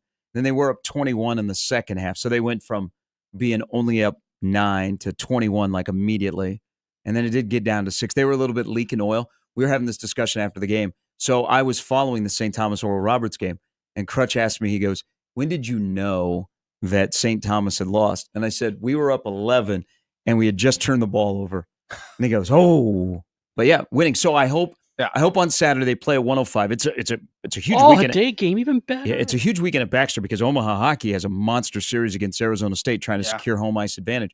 But they play at 105. Damn, if they beat ORU, then they will have the regular season championship to themselves. They'll have the number 1 seed up in Sioux Falls, which means they're already going to be the 1 or the 2, so they'll get a day off if they win their first game. But it'd be an incredible accomplishment for this program to win it outright. I think they're very lucky also they get a week off because there's some guys that are hobbled that time of year. But I hope they're just the turnstiles are humming this weekend for hockey and men's basketball at Baxter because Omaha Athletics is in a good spot right now. Baseball upsets LSU. Yeah. Now they lost 2 of 3 and LSU on Friday looked a little bit like lethargic. And they almost got beat by Omaha. Yeah, it was 4-2. But now for the rest of the year, wherever Evan's team goes, Evan Porter, the head coach, people are going to be like, "Oh, that's the team that beat LSU." Oh, yeah. And Omaha's, I think Omaha's going to be, amongst the top 2 or 3 in the Summit League. But they'll have that on there. People will go, "Oh, Omaha's playing Kansas this upcoming weekend. Oh, that's the team that just won at LSU." So I do want to touch on this because I know we're going to get to a break here, but it's very important I say this, and I think what I'm going to talk about here. I think it was in the first half. Josh Strite, who's given Omaha really, really good minutes off the bench, big man for the Mavericks, basketball, had a pretty easy dunk, right? He was fast break. He was all alone. There was no one in front of him. And he kind of had a hesitational moment where he goes up and he goes, "Oh, do I want to dunk it? Oh, do I want to lay it in?" And he smoked the layup. It wasn't a great look. About 30 seconds in the game time goes on, timeout gets called, and he's walking back to the bench. And I think Omaha just made a bucket, so everyone was kind of happy. But, Josh was walking back, and, he put his hands on his head, and he was still frustrated that he missed that layup. And I don't know if you caught this, but Jay-Sean Glover sprinted from the bench all the way up to Josh Strite and was like, "You're good. You're good. Like, you're fine." And then Tony Osborne saw Glover run up to Josh, looked and saw that Josh was, obviously still visibly upset from smoking the layup, ran up to him and picked up his head. He goes, "Don't put your head down," took his hand and lifted his head up. And it was one of those moments where it wasn't a game. It wasn't a big 3-pointer. It wasn't a big dunk. It was a culture thing. And you could tell that these guys like each other and they're invested and there's a good culture there and that they all want to win and they want to pick each other up. And that's the little stuff. That's the tiny stuff that gets you from going, "Hey, we're a good team," to a really good team who can win a league like the Summit. And they're good. They're good. They're good. I hope 2 weeks from today I'm hungover. I do too. I really hope. That'd be awesome. Yeah, there ain't a chance I'd be on the radio for fear of what I would say. No. We'll. If you are, I'll bring you a ginger ale. But we will be on standby. We will be on standby. The championship would be 2 weeks from yesterday at 8:00 at night. Oh yeah, but of course you wouldn't be here. But even though they wouldn't have be here to begin with. Yeah, that's late. Oh yeah, that's really late. Yeah, come back. No way. No, we'd be. No, you're done. Trust me. Plus, you might be leaving. This would be a long hey. I've been here for a while. I'm the OG. I'm the You only are one the that's OG. left. No, party it Yeah. up, dude. Like it's 1985. So I hope a lot of people show up for Oral Roberts at 105 on Saturday to try and win the Summit League outright. The other thing Josh made one of the smartest plays that I've seen all year. So Josh Strite, transfer from North Dakota State, he has been a huge asset. Yeah, he doesn't score a lot, been but he good. rebounds. He plays hard. He's kind of like Wolf, a big man that can pass. We'll get into Nebraska, Michigan in the next segment. He got a rebound. No, he got a rebound, and South Dakota was trying to foul. Josh got the ball and immediately called timeout. And I'm sure people are like, whoa. Yeah. You know why? Why? Because he's a terrible free throw shooter. He shoots 29% from the free throw line. So he called timeout so they could take him out of the game. It was one of the best plays of that game. Bruce Bowen used to do that. I remember that. He caught it on the side. And by the way, it was funny. He caught the rebound, and how he caught the rebound, it's like his fingers were already coming together while catching the rebound to call timeout. Yeah, it was a great play by him. All right, we come back. Big game tonight at PBA. Game yesterday at the Chai that just reminds you that is Ryan Kalkbrenner going to be the hardest player to replace in Creighton program history. That includes a 3,000-point score. He had a big day yesterday. Ashworth and Kalkbrenner have played 5,000 college games together, it seems like. Yeah, they're a hell of a duo, man. And Creighton won yesterday against Georgetown. A little bit interesting at the beginning. Yeah. Then Micah Peavy was going to single-handedly give Georgetown a victory, and then Kalk said, not so fast, my friends. All right, we'll take a break, come back with more a little bit later. Evan Bland, Jacob Bigelow, the Mac and Biggs basketball tour. I think you should go to a GPAC game middle of the week. I'll do it. I'm doing nothing. And Saturday at 105, you guys got to be there. I don't have a lot else to do. No, you know what? You can't. Saturday actually is a really good ball day around here. Omaha and Nebraska are playing at the same time because Nebraska has Minnesota. Yeah. And then there's a kind of an important game for Creighton at 2:30 in Cincinnati. I mean, more important for Xavier, but yes. Yeah, Saturday, ball day. Saturday, March 1st will be a good ball day. Ball day. Good ball night tonight in Lincoln. We're back with more after this. Hey, you want to be part of the fastest growing youth basketball program in all of Omaha? Well, today is your day. AEF Academy. Attitude, effort, focus. They've got their spring and summer tryouts that are going on right now. Now, there is no fee to try out and a process that it is great evaluation. They will place you on the right team that matches your skill set to achieve the success that you're looking for on and off the field. That's what they do at AEF. They take into account the athlete and they take in everything about the athlete to make you better on and off the floor in your community as well. No fee for trying out, but they ask that you register. Go to the website right now to find all of the dates as spring and summer tryouts are going on from second grade all the way to 17 under boys and girls, afacademy.com. Great location, 99th Porter Road, brand new building. They got 3 hardwood courts. You pop in, you never know what local star you might see getting up some extra shots. Plus, they've got great clinics for all skill levels coming up beginning now. Check them out online today to find out how you can be part of AEF Academy. It's afacademy.com.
All right, Evan Bland coming up in an hour from the World Herald. Evan has got an incredible piece on Greg Sharp and his relationship with Nebraska baseball. Just read it. That is online. Phenomenal. He'll join us coming up in an hour. I'm glad to see the little general that runs Nebraska baseball has more of a sense of urgency than most do after a weekend in which they lost 2 of 3 at Louisiana. So Evan will join us coming up at 8:30. Jacob Bigelow stops by at 9. The Kobe to match Shaq. You want to be Shaq? You want to be Kobe? Depends what kind of game you want. Robert Ory. take Okay, Robert Ory. respect. All right, respect. big shot, Bob. Yeah. I'll take Robert Ory. I just win. And then we'll let Jacob pick his player. Am I a bus driver, as Charles Barkley would like to say? No, but I'm a pretty damn good bus rider. Let me ask you. So you were at the Creighton game yesterday. I was. Oh, yeah. Most had to watch it on the Peacock. Yeah. So it was kind of interesting for a while got because weird. Georgetown was hitting shots. See, here, if I had to give you a blueprint on how you win at the Chi. Oh, go ahead. First of all, you got to hit shots. Yeah. Usually shots that are bonus baby shots. And Georgetown was 8 of their first 14 from beyond the arc, and then they missed their next 8. And all of a sudden, Micah Peavy said, you know what? I'm going to challenge that guy wearing number 11. Didn't work out so well. But you got to get stops. And then one thing that is so, it's a Creighton thing in that building, now that you've seen games there, Yeah. is they get rolling and the momentum in that building, and they get hot and they get on these kill shot runs, which are 10 or more, 10 love runs. Yeah. And it is lights out. So the middle 8 yesterday, where, they were struggling, and all of a sudden they got back in the game at the end of the first half, and they went to the locker room with a lead, and then they came out and they just punched Georgetown. The only thing that kept Georgetown close was they went to a zone briefly. Yeah. But they had a 16-4 run to begin the second half, so they won the middle 8. But the big reason, Kalkbrenner again, I think he's going to be the toughest guy to replace in program history. There's also a thing that I look at them, they have what? DePaul, they have Xavier, Butler. they got Seton Hall, and they got Butler. Yeah. It's a good stretch to end the year on. Good if you're Creighton, not Yes. like good of, oh no. Oh, no. Yeah. Good if you're Yeah. like, holy crap, we're going to get some momentum heading into postseason. So they're going to be, I still think they'll be a 7. If they win the Big East, they could be a 6. But they'll probably be 7, at the worst 8. Yeah. So, if you're 8-9, you win, you play 1, 7-10, you win, you play 2. But I think there's also a factor in all of this, and watching that game yesterday, is the end of the career is close for 2 guys who are like, they're twins, even though one's tall and one's short. Yeah. Is that I think you'll see over the course, just to solidify that he's the Big East Player of the Year, you've got the Kalkbrenner, it's coming to an end kick in. Like, you don't want it to end like with a first-round upset. No. You've gone to the Elite 8. You've gone to the Sweet 16. Getting to the second weekend is difficult, period. I don't care who you are, even as a number 1 seed. But I wonder if you'll start to see, because he was engaged yesterday. He wasn't like, He got a couple blocks yesterday in that second No, half. sometimes he is, Jimmy. And like there are days where you're like, Yeah. and then there are days like, he got fired up yesterday. Kind In of a lot Muppet. moments. He had an and one coming back in the second half during that 16-4 run that like he was fired up. Like, you're right. And another thing too with the Chi, and when the Chi gets going, and I'll give a ton of credit to Creighton fans. They know how to cheer for basketball. Like, they know the moments, you know? Brother, I'm with you. I wish more fan bases were lucky. 2 of the 3 in the state know how. Yeah. I wish there were more that knew how to cheer at a basketball game. No one on Creighton's roster has to tell the crowd, hey, this is a big moment. Like, stand up. Like, they don't have to do that at all. Like, Blue Jay fan knows, hey, this is the moment. We need a big stop here. Or, hey, we just got a big stop. Hey, if we make a bucket here, it'll be a 10-2 run, force them to take a timeout. Like, but credit to Creighton. You see it plenty at some other places where the crowd gets up and the crowd gets going and they're getting excited and they don't get the stop or they don't get the bucket. I feel like Creighton is really good at making it count. Like, the crowd gets going, and I feel like that team just shifts. Yes, it amps up a bit, and the players feed into it. And they're like, "Oh no, we're going to get a big block." It's really uncanny. It is uncanny. Yeah. Very rarely in that arena do you see the crowd get up and there isn't a payoff. Right? No. There was one time that comes to mind immediately was the UConn game. and they ended up losing that game. I think McNeely hit a big three when the crowd was on the feet and everybody sat back down, and that's kind of how you win basketball games on the road. Yeah. And that Georgetown kind of had that. I mean, look at when Nebraska won in there.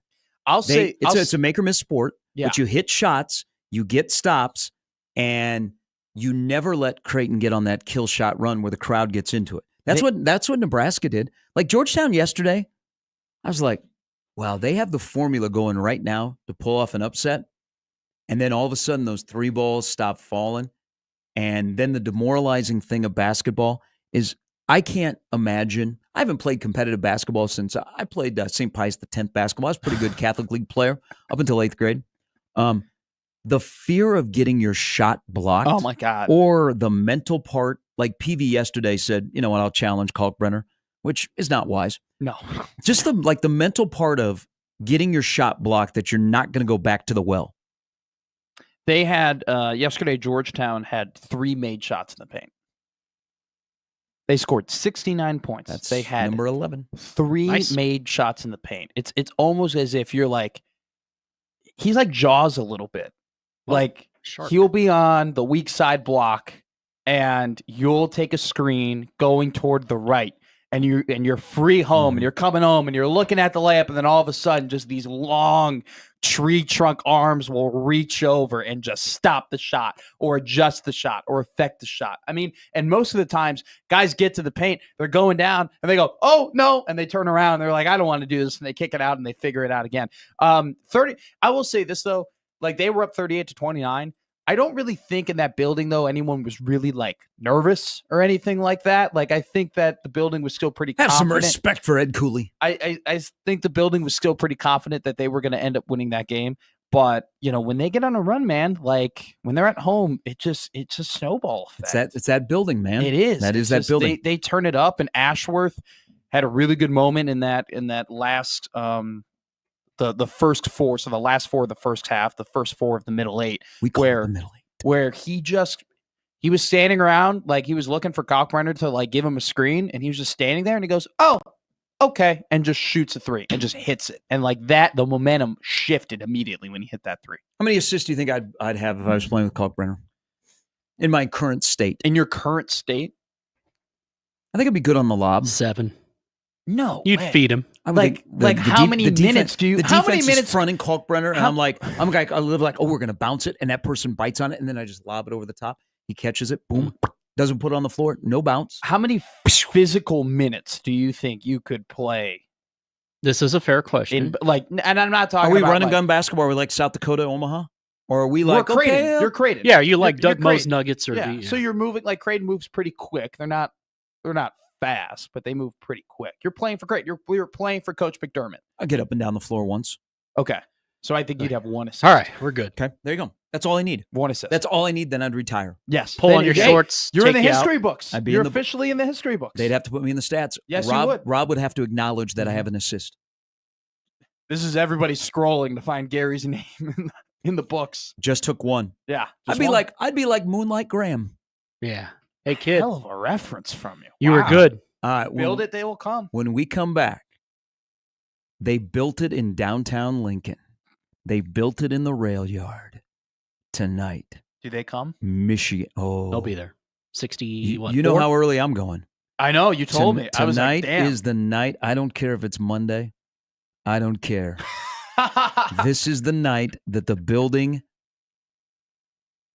is built because of games like this. But that's why the building helps Nebraska win. Will the building help Nebraska win tonight? It's a tall task. Wolf and Golden. Literally a tall task. Buildings are tall. But people are tall. Does Nebraska is there a place where Nebraska has an advantage tonight against a team that will roll in here that are like, not so fast? Sharpie Husker. We're not going to let Michigan State beat us twice. Who shows up tonight? The fans, the guys in the jerseys, the mascot, the band, I hope the everybody. students. Is there Dylan? Is there our coach is hotter than yours promotion tonight? That'll get them fired up. That'll get them going. All right, we'll be back talking about Nebraska, Michigan tonight at 7. Huge game at PBA. You win? That was like I was trying to put the lock, but Yeah. it doesn't go all the way in. Yeah.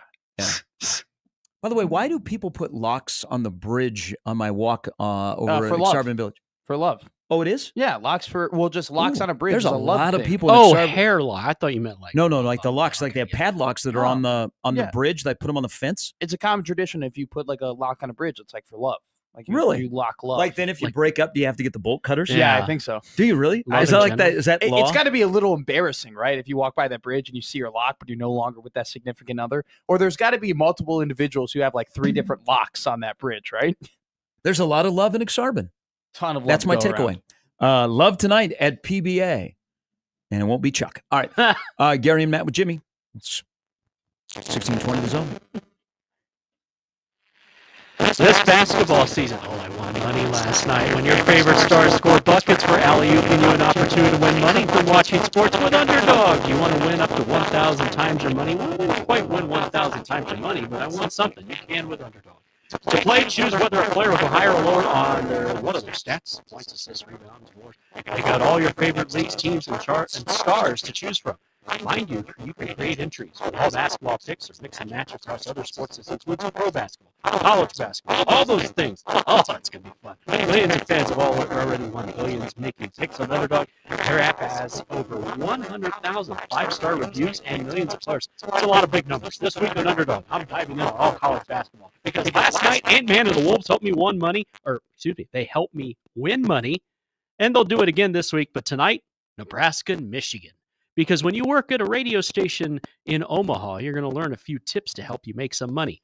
So let's do that. Download the Underdog app. Sign up now using promo code ZONE to unlock a special offer up to $1,000 in bonus cash when you make your first deposit.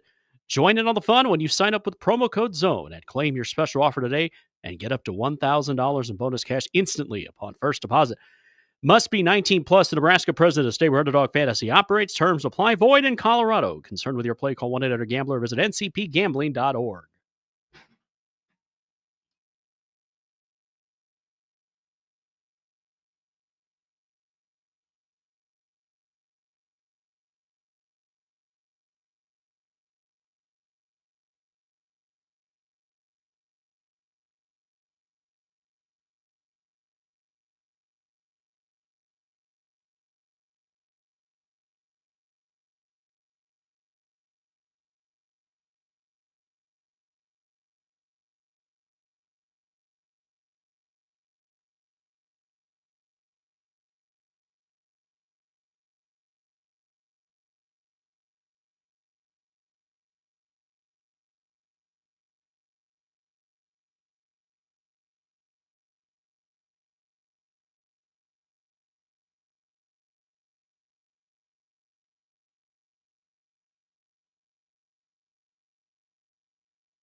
By the way, shout out to the Nebraska dodgeball team.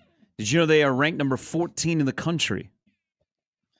They've actually been pretty good the last couple of years. I didn't know they had rankings. Oh no, they have major rankings. I think there's this one school in Michigan that's really, Grand Valley State. Yes, that's incredible. At Most hated dodgeball. rivals. Nebraska dodgeball has been pretty good for a little bit now. Their broomball team as well, also elite. I believe their club hockey team used to be good for a while.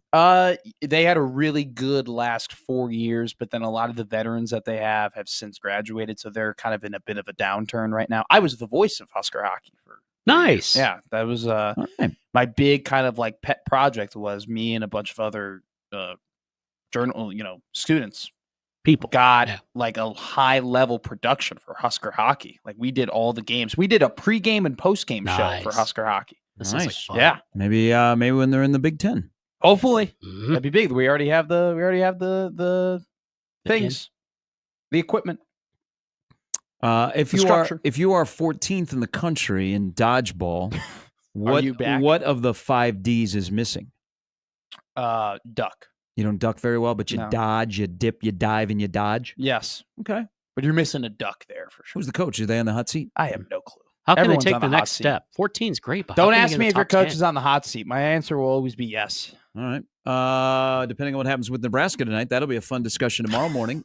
We lead into No, it Ben. won't. Good morning, Ben. Hey, morning, guys. Morning. Great day to be a Husker fan. Let's go. Are you you feeling good about tonight for Nebraska, Michigan? I'm hoping for a big win tonight. I think the crowd will bring it tonight, especially with the good weather we have. Should have people in the rail yard, and I think it should be pretty loud tonight. Shorts today for you, Ben? Say that again? You wearing shorts? You wearing shorts to the game today? No. I'm still sticking with jeans and my typical Go Big Red shirt. Gotcha. Love that. Hey, you guys were talking about fans knowing the moment of when to stand, and I think Husker fans are really good at it. Definitely always waiting to hit the turbulence and go into media timeout. But I've had a problem for the last 20 years, whether it be at the Devaney or the Vault. Every time I decide to stand, it seems like the other team seems to hit a dagger 3 or get an and 1. So for the last 10 years or so, when everybody stands, I decide to sit down, and I think that's kind of brought us some good luck. But if you guys have any suggestions on how I can make that stop, I love you, be Ben. willing to listen. Ben, But I Go Big Red. I like this. Let's get a big one. What's the reaction of people around you? I don't think they really know that I'm sitting. I kind of just look up at the monitor. But when they do hit a dagger 3, I tend to let everybody know, like, hey, that's on you guys. We need to kind of settle our emotions down and get a big stop, and then go into the timeout, and then maybe stand. But if we do a no sit Sunday like we did in the past, Yeah. What did you do? What did you do 11 years ago? Oh, I stood. Okay. If we decide we're standing the whole game, I'm standing. Okay. But it's these 2-minute stretches that every time, the minute I stand up and 1, step back 3, never fails. All right. I don't have I guess just continue with it, and maybe tonight it'll come to fruition, because right now Michigan can't hit jumpers. That's right. All right, Ben. Thanks for the Let's get a phone big call. one tonight. No. No. I mean, I love people- superstition. Superstition in sports is some of the best stuff, especially from fans. And Ben is convinced that him sitting helps the Huskers out, and so he continues to sit, and I love it. Ben is the White opposite Knight. of Gene Peck, who sat the entire time of No Sit Sunday in 2014 against Wisconsin. One of the top moments of Tim Miles' career at Nebraska. And now Ben is like the opposite. Sit. I just looked up. All sit Sunday I for think Ben. Gene bailed after Miles was out. Okay. That's okay. No. Big game. Yeah, but here's the thing. So that's my line. Michigan is good. Dusty Very. May, good. Wolf, Golden, big. Big. I love big men that pass. Cheddar too. Big. I love big men that pass. But here's the deal. So Michigan of late can't hit jumpers, and their game against Michigan State, they kind of got bullied.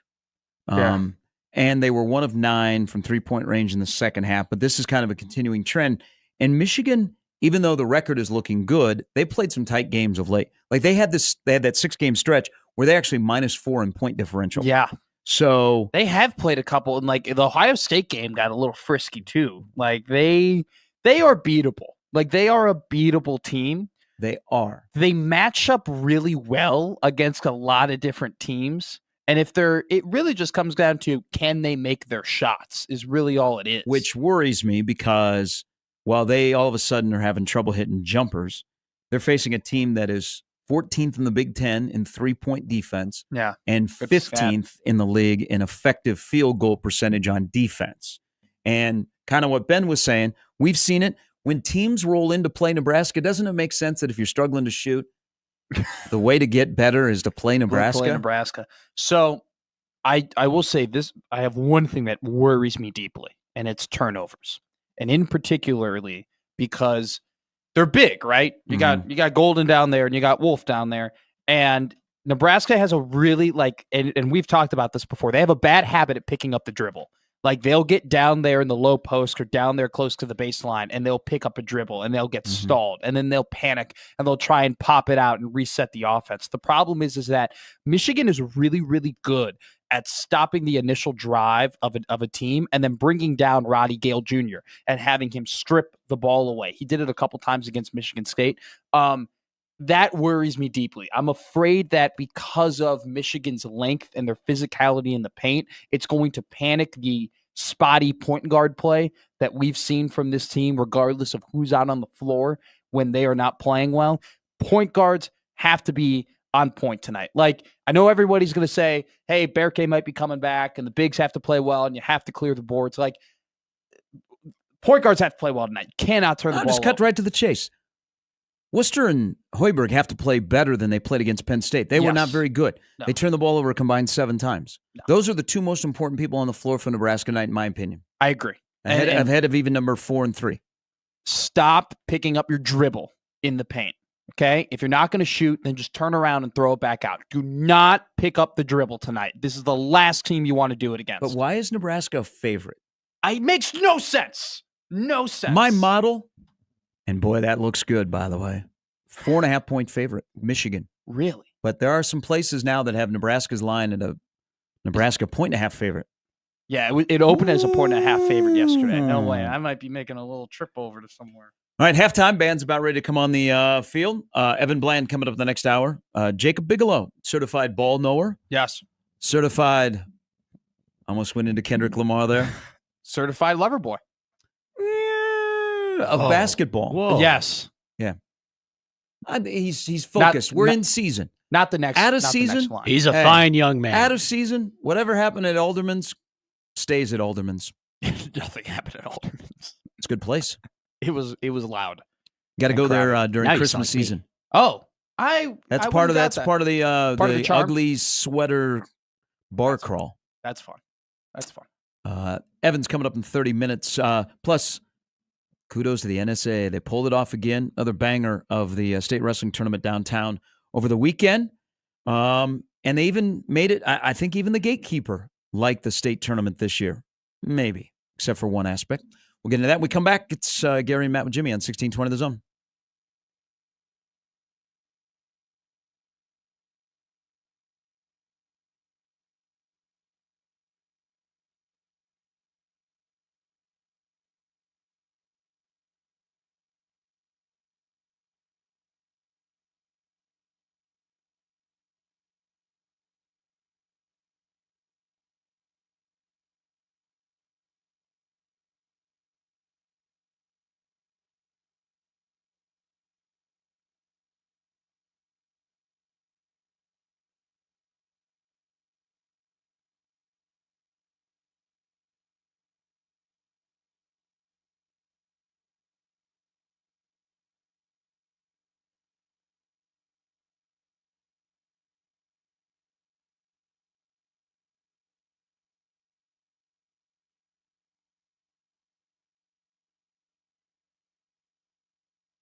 I got a problem with you Girl Scouts out there. Jeez, that's one hell of a way to introduce go. a segment. All right, Go lay at it it. on me.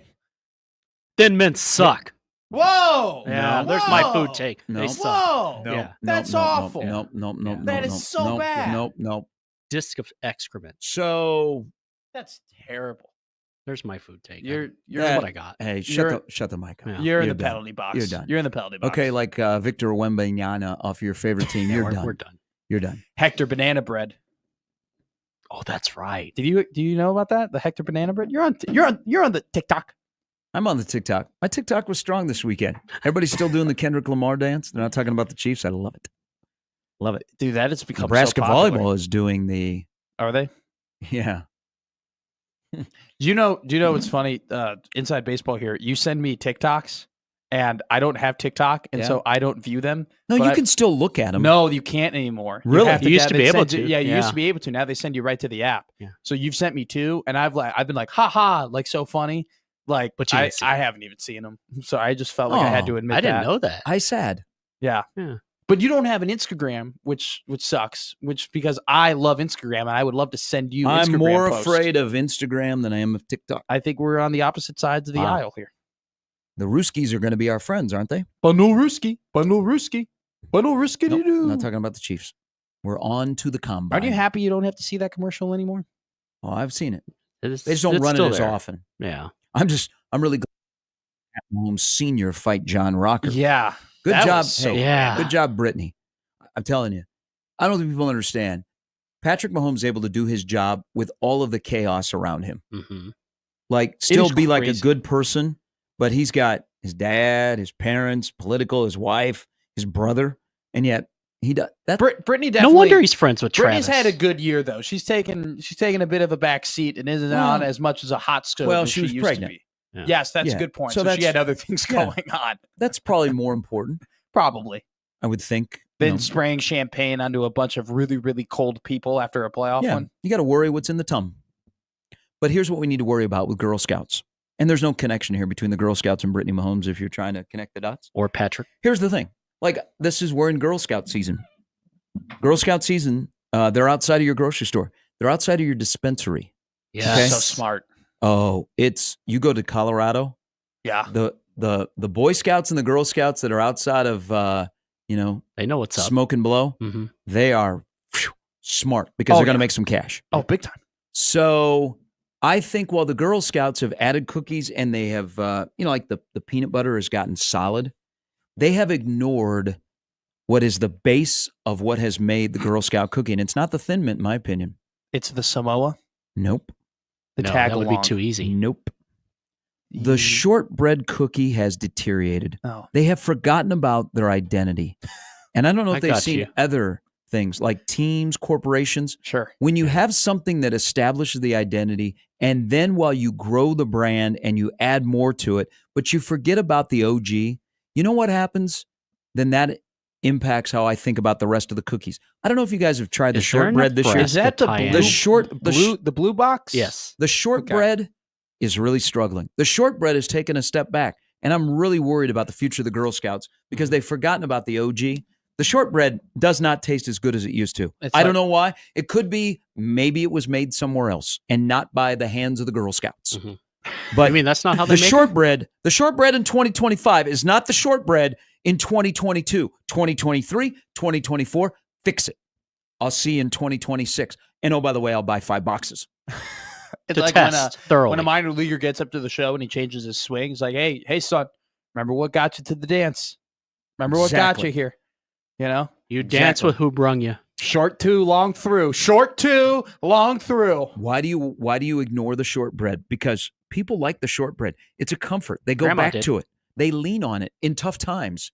Do you think that the coach of the Girl Scouts or the head of the Girl Scouts is going to go in front of the podium and keep saying that they need to be more gritty and have play better defense and remember who they are and just got to get back to their identity? And make I would shots. hope so. I would hope so. They're not. He's a stud. He's a stud. Maybe there's a reason why they don't push the shortbread. If Nebraska basketball was a Girl Scout cookie, what would they be? I would say they would be a Samoa, but here's why.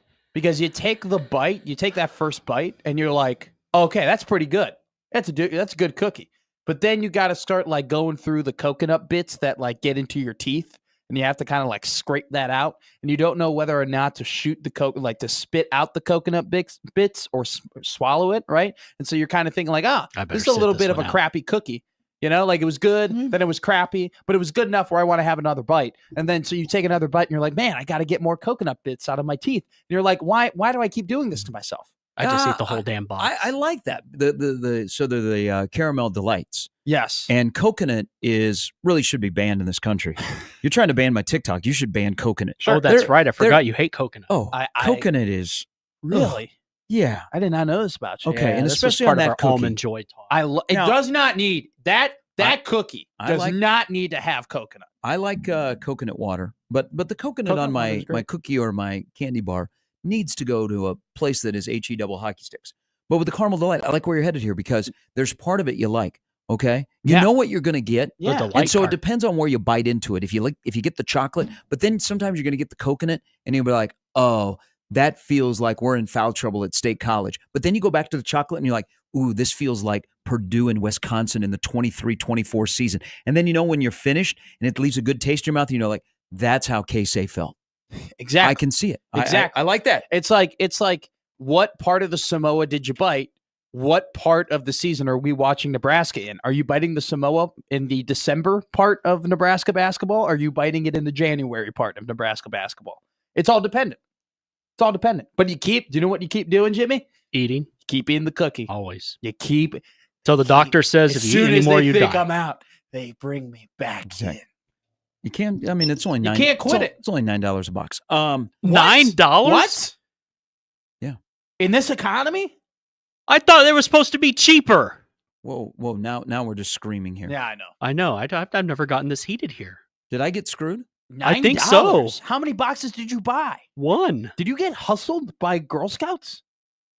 Where'd you buy it? I I bought like too. 3 boxes to help a friend. And how many? How you paid Maybe that was $27? $9. I gave him $30. You gave him $30 for 3 boxes of cookies? Are you not supposed to tip a Girl Scout? No, absolutely not. They're not a bartender. That money doesn't go in their pocket. That money goes to the Girl Scouts. I was just trying to help out.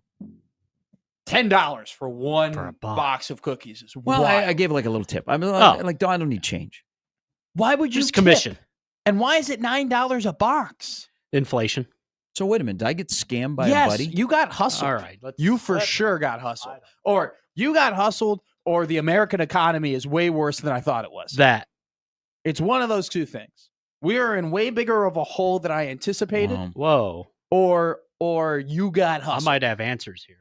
Dave says he paid $6 a box. Yeah, we got $6 and $7. Jimmy, you're on the Girl Scout Cookie of America website right now. Yes. And I'm hungry. Was there a shakedown I think outside so. of the High V? Yeah, you're busted. Well, this was a friend whose daughter is a Girl Scout. So it was not a shakedown. I was like, how much? And they're like, what do you say? He said $28. No, he said $27. I'm like, I'll just give you 30. Yeah. Yeah, you got robbed. Damn. Well, robbed would have been if they just took the money. I'm gonna have to have some speaks. You're gonna after the show. have to have some speaks. I'm pretty sure it's $6 So, a box. hold on. S'mores and Toffee Tastic cost $7. But that's the most Everything else expensive. is $6. Everything else is $6. Okay, so I gave his daughter a $12 tip. Man, I'm gonna need some money back. I'm gonna ask for some change. You didn't give him a $12 tip. You gave her a $2 Dude, tip. I got it. Because I would've you believed got, it. You got scammed. I got hustled by an 8-year-old. God. Hey, honey, how much are boxes of Girl Scout cookies? Well, for regular people, it's $6, but for Gary Sharp, it's $9. Maybe it's Well, just there's no taxes price- in Nebraska. There's no price on the box. You are actually concerned now. You're like, damn, like I you don't got know. hustled. Well, I didn't even like hesitate. Like, hey, it's like $27 for 3 No, boxes. you I'm like, didn't okay, think good. you didn't think to be like $10 a box wasn't a little bit I would have believed it. much? That's the thing. Well, I really don't ever pay attention to the price. Yeah, clearly. Right, you just eat them. It's Girl Okay. Scout cookies. All right. I go to penalty box for 2 minutes You- for shame. You I got hustled by an 8-year-old. you got hustled by an 8-year-old. You tipped 75%. Well, I mean, maybe she'll Maybe it turn was a out. nice maybe she'll kid. turn out to be really like a Rhodes Scholar or something. Yeah, and maybe I'll we'll go get- to her college fund. You Yeah. know, she went to Yale Yeah. because you paid $30 for cookies. All right. You're like Scott's Tots. You know? Hey, Gary Sharp, what are you going to do? Yeah, Make our dreams come true. Yeah, there's going to be a text coming up here during the break. Yeah. Have some major speaks. So state wrestling over the weekend. Shout out, because it's a small fraternity, Tyson Terry of Omaha North, who finished an unbelievable 169-0. The last time he lost was in 8th grade. And so Tyson Terry, 169-0. At heavyweight, too. Which has not happened. No. To go unbeaten. But it's that fraternity is small, and Kyler Lauritsen, who is cool to see his brother Cale, who wrestles at Nebraska, who's also at Bennington, came and presented him. They both are 4-time state champions. That's awesome. Now, they both are going to play football. Tyson officially retired. He left his shoes in the middle of the mat on Saturday. Kyler, he's going to play football for Ryan Held at UNK, and I think he's been one of the better players in Class B. I mean, he's a tackling machine. He's been great at Bennington, but it was great to see both of them. But back to Tyson Terry. So end of the regular season in football, and they were playing. They might have been. They were playing like Lincoln North Star or somebody. It wasn't a name team on North's schedule. Tyson got hurt, and he missed all of the postseason and missed the last couple of games. He wrestled, and this shows you the mentality of the wrestler. Like what it means to be in that room and to chase what he was chasing. He wrestled on a torn ACL for the entire year. Now he's going to get it cleaned up. And when it happened, they took him down to Lincoln. They had Nebraska's doctors look at him, but he's like, man, I want to wrestle. Dude, I've loved watching him because it seems like I've been watching him in high school for 8 years. To wrestle on a torn ACL is pretty damn impressive. Insane. 169 in his career. But also what was impressive, did you see the picture afterwards? And Tyson is very popular with a lot of the Omaha kids, that have gone on and playing football at Nebraska, Lobb, Caleb Benning, Donovan Jones. Riley Van Poppel comes up to Omaha to watch him wrestle, and they take a picture after Tyson wins the state championship. Hello. Riley Van Poppel looks humongous. Tyson Terry is a big dude. Now, Tyson Terry going to have to get that knee cleaned up. There's going to be some rehab. It's tough to play as a freshman in the interior defensive line of the Big Ten. Tyson may be able to take his first drink before he actually plays defensive line at Nebraska. But I think Tyson's got a chance because he's an older guy. Yeah. He's a bigger guy, and he's a big dude. Riley Van Poppel is enormous. Are you looking at the picture right now? I'm looking at it right now. He makes him look small. Yeah. He makes Tyson Terry look like a high schooler. Yeah, they're right next to each other. Riley Van Poppel has been in the weight room, my friends. Yeah. And it's one of the starting defensive tackles this upcoming year. He waited his turn. He does. He dwarfs Tyson Terry. His forearms are as big as my head.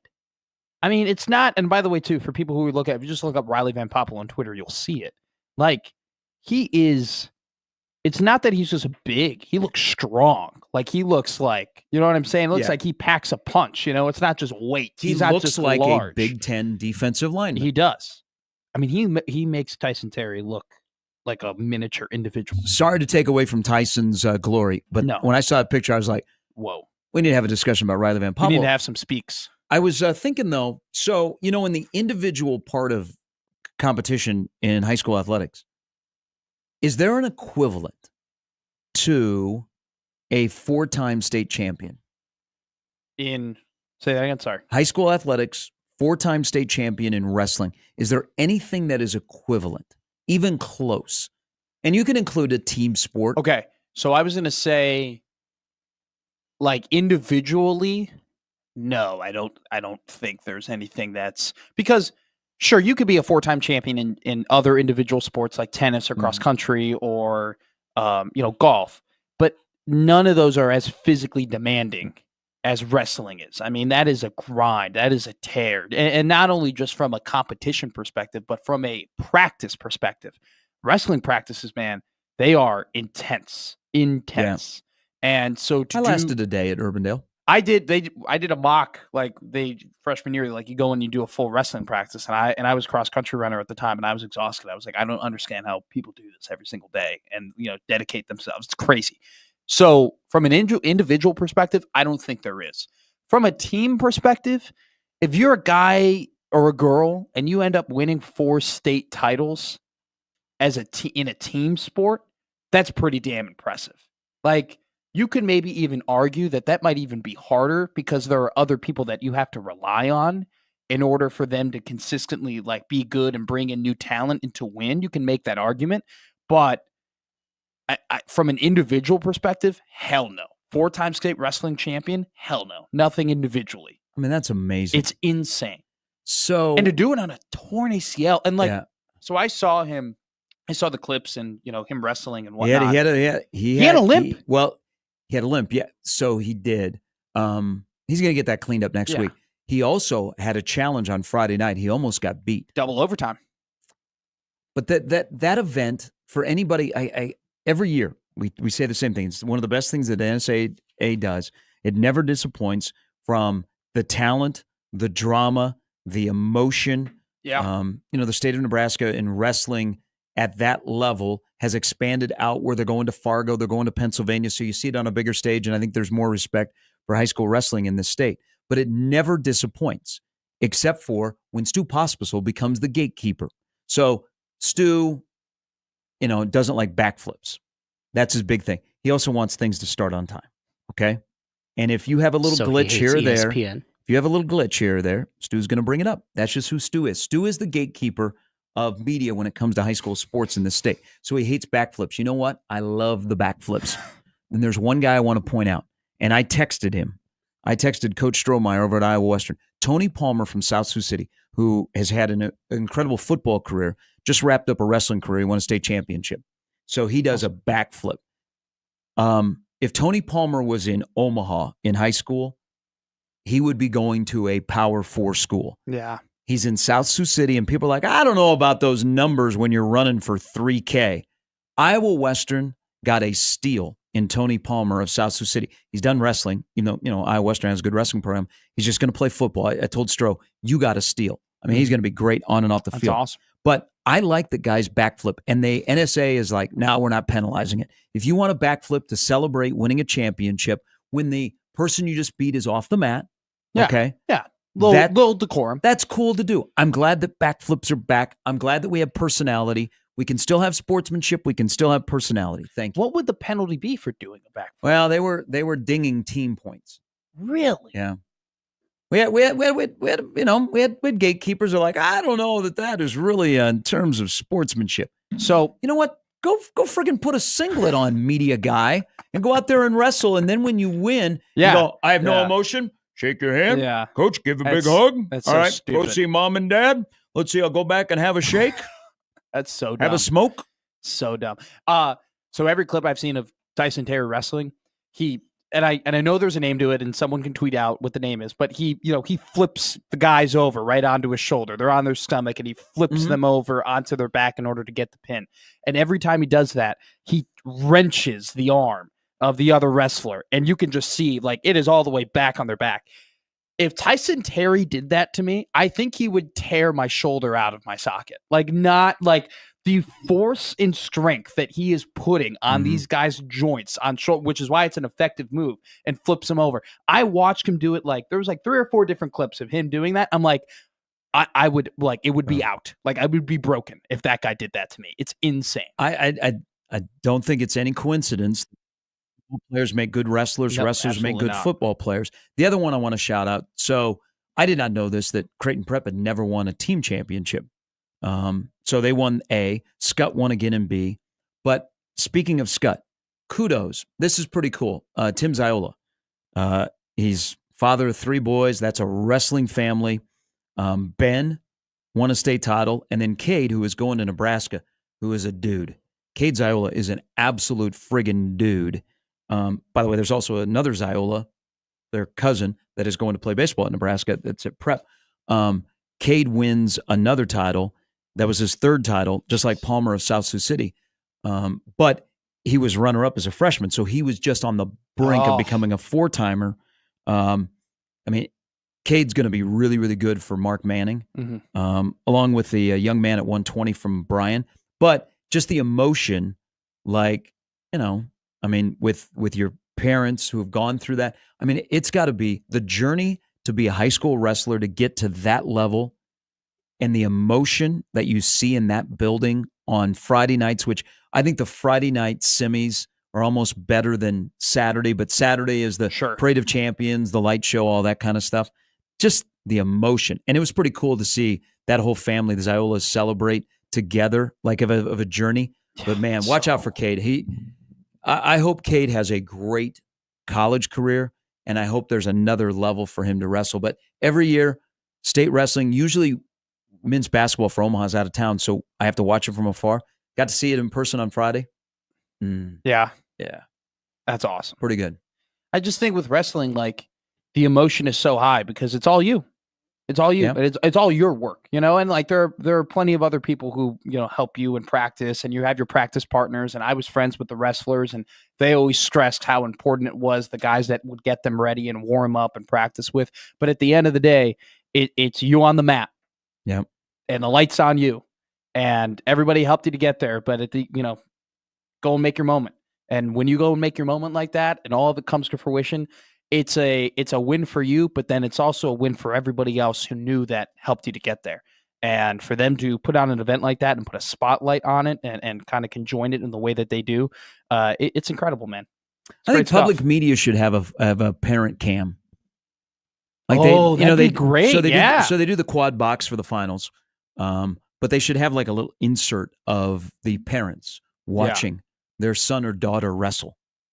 I don't know. That might be a little bit too intense for high school. I get it for like college, and I get it for like the NFL. Well, you know what? College, they put the parents at Nebraska right next to the mat. They have their own two rows of seating.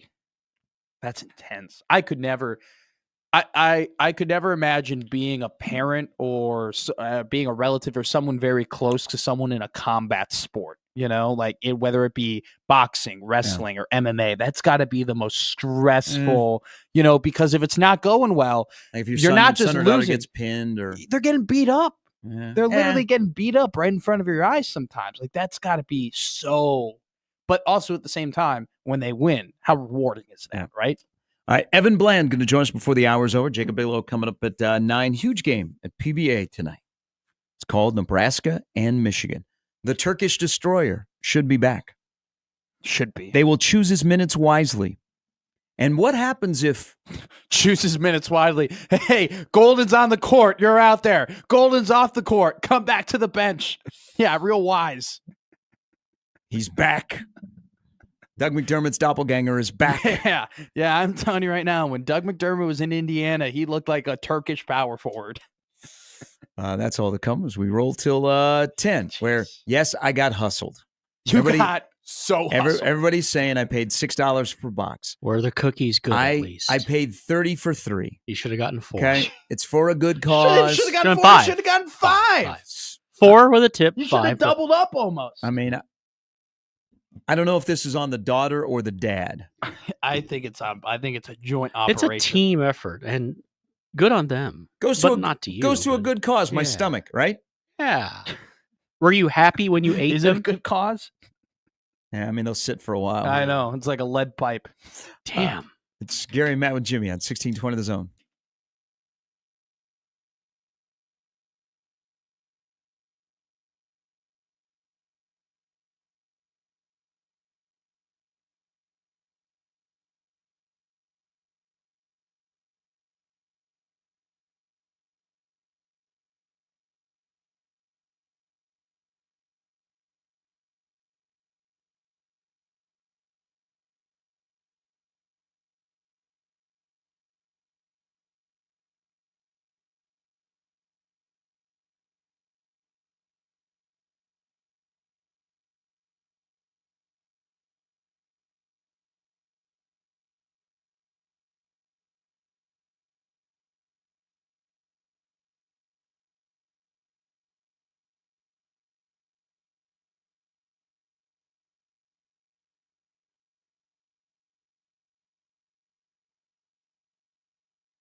Mike says the picture of Riley Van Poppel, he looks like Ty Robinson. Good luck at the combine for Ty that begins on Thursday. I'm excited. I like the combine. I might be in the minority here. Oh, but no, my friend. My friend, we like the combine. Good. We would like the combine to stay in Indy, but like all good things in Indy, they got to move. Like all good things in Indy, they end up Where in are they Vegas. going? Oh. Well, there's been a lot of discussion to get it out of Indy, but Lucas Oil Stadium, the way it's set up, and the city of Indianapolis, which I'm a big fan of, Omaha is the AAA to Indianapolis's major league. Okay? Both places do events well, but it's a little bit bigger market. We like our college sports. We don't have pro teams here. They got a couple of pro teams. But, the Big Ten football is staying there for now. The combine, everybody says, get it out of there. Get it to a bigger market. The Big Ten Media Days are moving out of Lucas Oil. They're going to Vegas, which that event has taken on less of a meaning over the last couple of years. But I like the combine in Indianapolis. When I think of the combine, I think of Indy. I think of Belichick eating popcorn and putting on his binoculars. Indiana might be getting bigger too. Did you hear about this? The state? Yeah, that Southern Illinois wants to secede from the rest of Illinois. No, there's a Illinois secession plan that has passed in the Indiana House. Like it's passed the first step. The bill has passed the first step it needed to pass, and Indiana could be swallowing up a big chunk of Southern Illinois. Well, that just blows. Because Southern Illinois hates being a part of Illinois. They have very different values, very different thoughts, a very different. So you mean Carbondale would like to live in the state where Terre Haute is? Yes, yes. Ooh, and I think Indiana. I read somewhere. Paradise. I read somewhere that Indiana would become would shift to being one of the most lowest paid and undereducated states in the union if it were to happen. But Indiana could be getting bigger. Could be big for them. It's 48 counties are actively working. It's a lot of Southern counties. Illinois to be a part of Indiana. So it's just gonna be Champaign and Chicago. It'd be a small state. No, I think we're acquiring some of Northern Indiana in the deal. Oh, it's a trade. Okay. Yeah, I do Here, believe you get that Gary. there is a bit of a trade here that we do get some prospects in the Northern Indiana counties. We might be getting South Bend, which would be big for Illinois college football. I don't know. I gotta see. Okay. Why not Hoiberg says, I don't know. I don't think we're getting. Everyone loves the underwear Olympics. We like to watch men run. We will not see Shadur Sanders throw, and he doesn't have to. Yeah. I mean, some people are freaking out about that. Last year I he don't care. would have had to. Yeah. This year the quarterback draft is not very good, and it's him and Cam Ward, so he doesn't need to throw. Can we both agree that throwing for quarterbacks in the combine is useless? Unless you're like Jalen Milroe. Yeah, but okay, maybe. But the tape is there. What you need, they all should be able. They all should be able to make those throws, But against air. You're smart enough to know underwear. that a lot of teams put a lot of stock in the combine. I do put more stock in actual games where you play. I and think they turn on the scoreboard. The combine is good for little details, for little things you want to find out, like the wide receivers. Do they double catch on that run and catch drill? There are some very small, little, minute details. If you're drafting a guy fully off combine, you're screwed. One that you're upstairs, Dan says about Tyson Terry. He's dislocated 2 separate people's shoulders in matches in high school. TC, shout out TC. Tony Palmer from South Sioux City. Again, Iowa Western got a steal. He's going to be a dude over there. Is he a fast 4.5 or a slow 4.5? That is the great debate. Chris chimes in on the Equitable Bank inbox. He said, no, just stop it. We don't have enough money to buy more 5-star football players, but the university is spending money on a dodgeball team. They're not. It's a club sport. It's a club sport that goes through the UNL rec. It's a fun little thing. I know people who were on that team who really much enjoyed it. They just happen to be really good.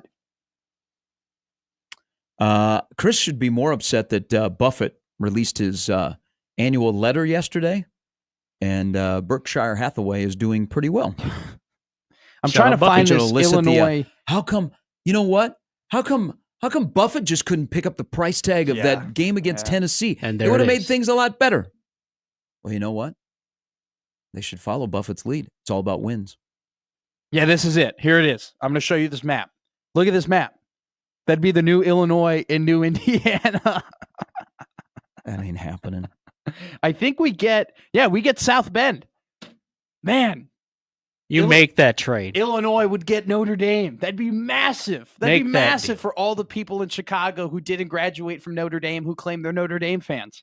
That would be massive for them. A little regional humor there. That'd be big. That'd be really big if they got the Irish. Can you imagine that? In that state? In that state? They I got just the want to Irish. be Wouldn't in the surprise me. negotiations. You guys are due for a good governor scandal. Ooh. Yeah, it's been a couple years. JB hasn't really had anything yet. No, he, Mike, Madigan's out, and so that was the big one as of late. But the mayoral favorable, unfavorable rates came out today. Chicago's mayor had a 6% favorable rate. That's not good. That's Mr. Johnson? Yeah. Please report to the principal's office. Yeah, shoot. Please report to the unemployment line. I mean, it's no bueno over there, no Gouda, as you might say. We got to get to Evan Bland here. We'll check in with him again. If you haven't had a chance, Evan wrote a story about the relationship between Greg Sharp, the late Greg Sharp, and the Nebraska baseball program. It is fantastic. We'll talk about the weekend that story and the weekend that was for Nebraska baseball, where Nebraska is 3-4 with a huge weekend upcoming in Frisco.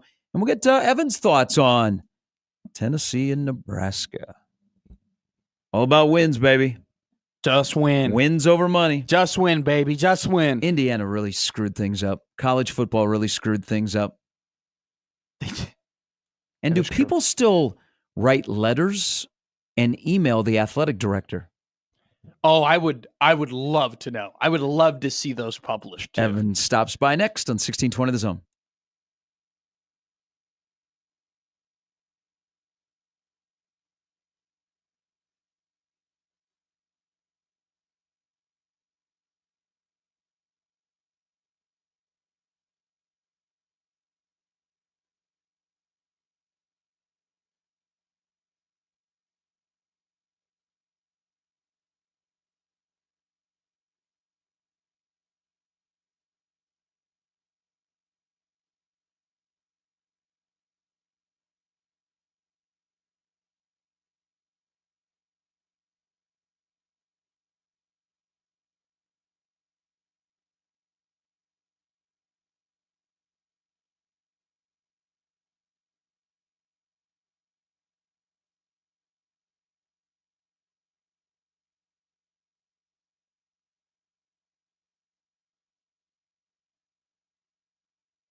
All right, welcome back in, Gary and Matt, and we welcome in Evan Bland from the Omaha World Herald. Good morning, Evan.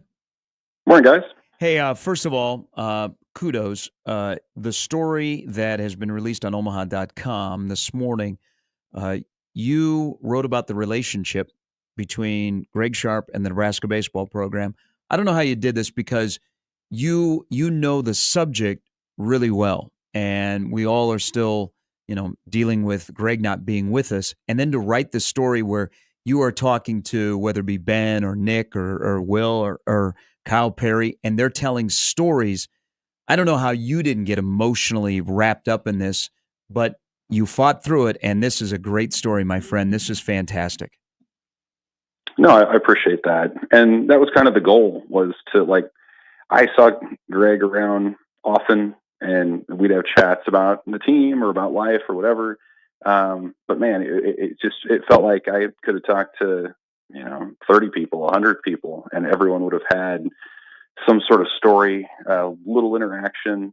So I think it's one of those stories where even if you don't care about sports at all, it's just about the impact of one person's life and how you don't always know what that moment is for somebody else, or what kind of day somebody's having, or how you can just impart a little bit of encouragement or a little bit of light into someone's day. And Greg did that consistently for 17 years on the baseball side. So I hope it's illuminating to fans, especially maybe more casual Nebraska fans who remember all the great football calls and football moments. But when it came down to it, I mean, he spent so much more time around the baseball team just by the nature of the sport and what went into that. So really appreciative of all the people that shared their Greg Sharp stories. And it's just kind of cool to see how his impact continues even after his passing. Was there a moment when you were writing this where you were talking to any one of these guys and you heard something they said or a story that they told, and you're like, man, that's it. That's great. That embodies or encapsulates who Greg Sharp was, or who I knew Greg Sharp to be? Catching up with Darren Erstad, I thought was illuminating. And he's somebody who by his own admission is not sentimental at all. But even he was like, hey, I appreciate consistency. And I appreciate the fact that every day at the ballpark, Greg Sharp was the same guy. He was the same guy in pregame. Yeah. He was the same guy afterward, whether Nebraska won or lost. He didn't get caught up in the emotions of it all. And that's not to say that he didn't care, because he certainly cared. And he was a Nebraska guy, and he wanted Nebraska to do well, but you wouldn't notice it in how he carried himself as a professional and how he went about his business. And so I was just struck by the thought that even people who, again, aren't super sentimental or in touch with kind of the emotional side of it, they appreciate him for his consistency. And even that stands out. So Greg was so versatile in how he conducted his broadcast and what he did. I think he was versatile in how he was able to impact and affect those people around him. So I think that was one that came to mind. Let's talk about the current baseball team, because the doubleheader sweep against Louisiana on Saturday was not good. The offense checked out. The starting pitching for 2 weeks to begin the year has been more than enough. But what is and I asked this question because I listened to Will's comment on the post-game radio show on Saturday, and the little general is ticked off. He's got the sense of urgency. I don't care if it's 2 weeks in. What do you think is the proper way to digest Nebraska's first 2 weekends, that now they're 3-4 ahead of a big weekend in Frisco, Texas this weekend? Yeah, and I think you got to walk the line a little bit. I went back and I was curious to see, okay, in the Big Ten era, in the years that Nebraska's been a regional team, what was their record in February? What kind of starts did they get off to? And it was 16-20, appropriate for this radio station. So sub 500, and they still figured it out. It's not unusual to schedule hard in this month and to be a little bit behind because you're a cold weather school and all the rest. And so they still got the win over Vanderbilt. They still beat San Diego State, which could be an okay club.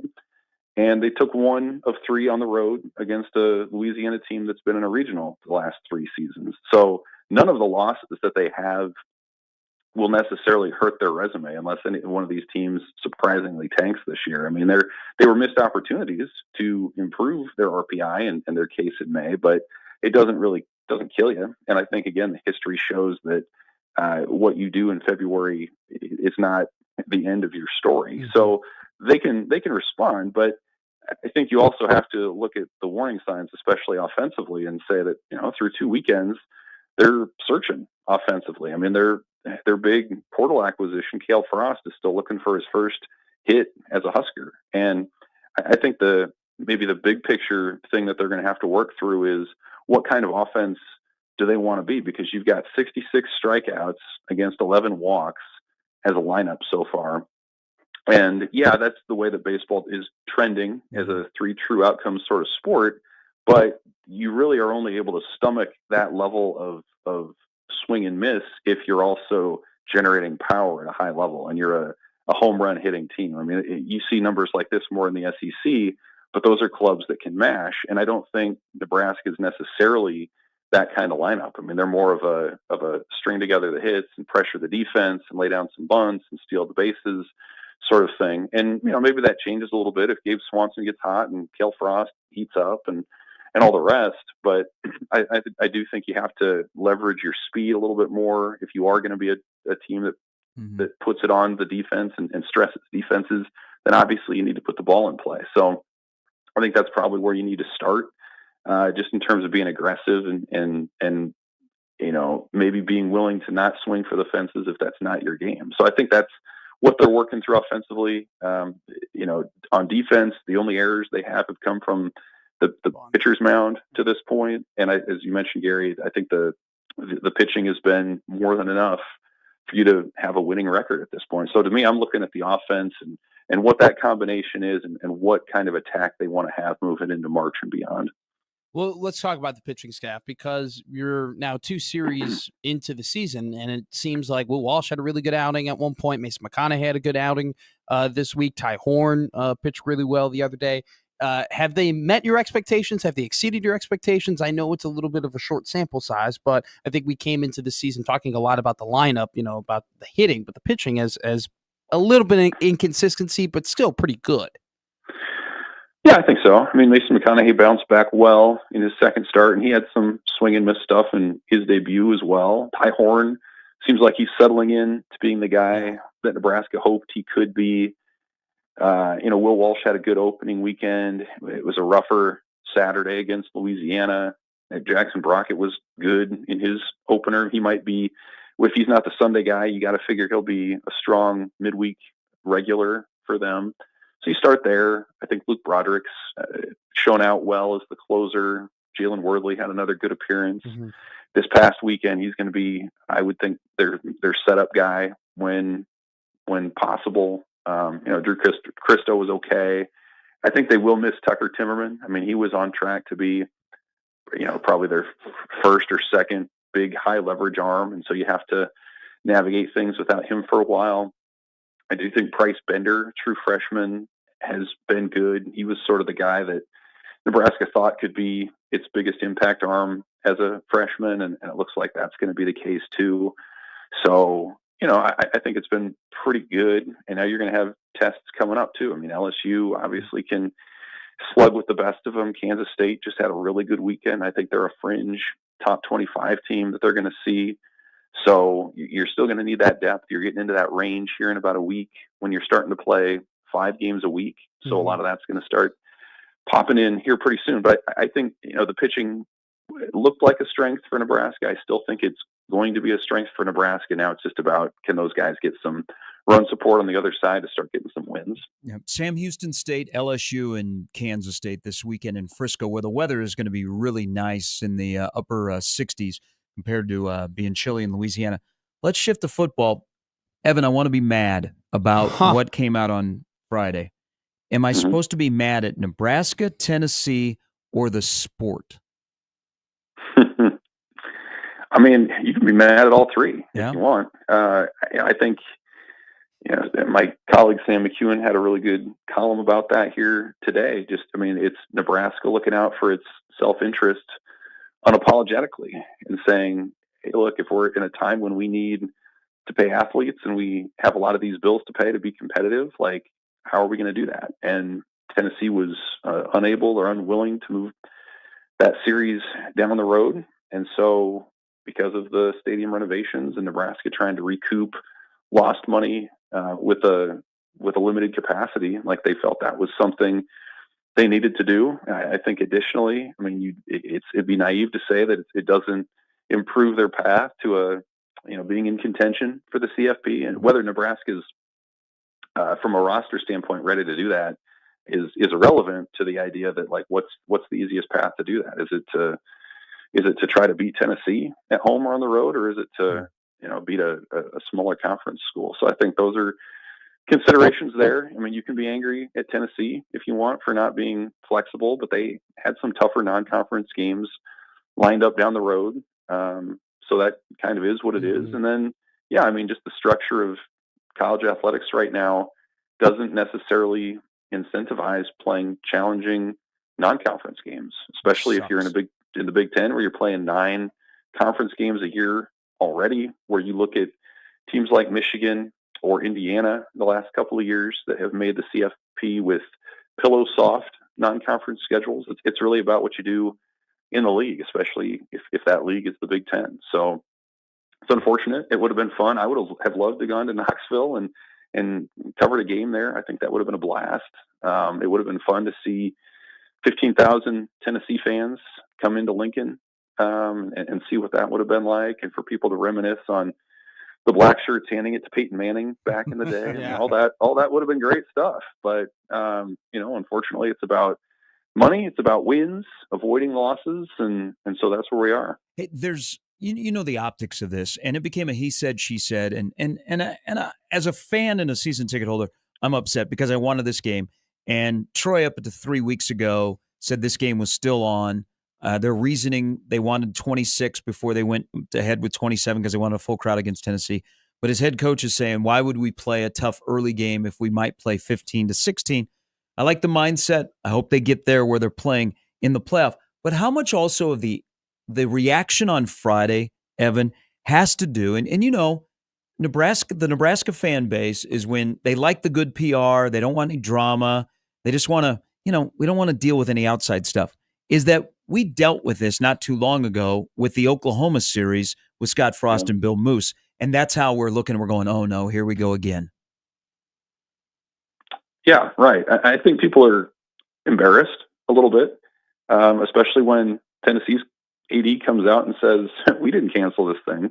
Nebraska canceled this thing. And, I think you can make an argument, and I've heard this a lot, about how, okay, if you're trying to make up revenue, then have a spring game this year and make it up that way, or make it up in other ways. Why take away? I think there's this sense that, especially in the modern era, like, the program asks so much of fans in terms of being flexible with construction, in terms of NIL demands, that, like, this is what they want. Like, they want a fun non-conference game to build a weekend around and to be excited about. And, like, we saw it last year. That's the other thing. Like, we just saw how fun it was to have Colorado come into Lincoln, and all the national attention that came with that, and the people that were on hand. And that was just such an electric crowd. Like, I just remember being down there on the sidelines before the game, and, like, you almost kind of forgot to breathe because it was so intense and people were so excited about what was coming. And so you would have had that with Tennessee. That's obviously a program with a ton of tradition and two fan bases that, have sort of interacted over the years and have built up an animosity toward each other that's been fairly organic. And it would have been a lot of fun. And now it doesn't happen. And so you get another kind of a dud of a home game. It doesn't really move the needle much. And, it's a chance to make a memory that was missed in the name of the bottom line. And I know fans don't often care about the bottom line as much as what they can do on a Saturday and how much fun they can have. So, again, like, there are reasons Nebraska wouldn't do this if it wasn't incentivized to do it. But yeah, it's unfortunate, especially because that game's been on the docket for so long. I mean, more than a decade. People have been looking forward to this thing, only to have the rug pulled out here a couple years ahead. I know that in Matt Rule's first year that there was some thoughts that maybe that year would have gone differently if they didn't play Minnesota in week 1. Instead, they started off playing a weaker opponent and then kind of went into Big Ten play. With this situation, now you kind of are playing those weaker opponents. You get to warm up a bit, if you will, heading into your tougher parts of the schedule. And on top of that, with the Pac-12, at least a third of it being in the Big Ten, it's kind of like you are playing some non-con teams when you play USC and UCLA and Oregon, right? Do you think that this is kind of a money novelty, or do you think there's a legitimate shot that down the line they start to think, maybe we just do a weaker MAC group of 5, non-con that then leads into our long, stretch of playing really good Big Ten teams? Yeah, I mean, first of all, I think it would be silly not to believe that Matt Rule had a say in this decision. I mean, he's been on the record in the past to say that, hey, if you would have said that Nebraska was playing UCLA and USC, like, oh, that's a tough non-con, and now suddenly that's part of your conference slate. Like, I think you have to factor that in.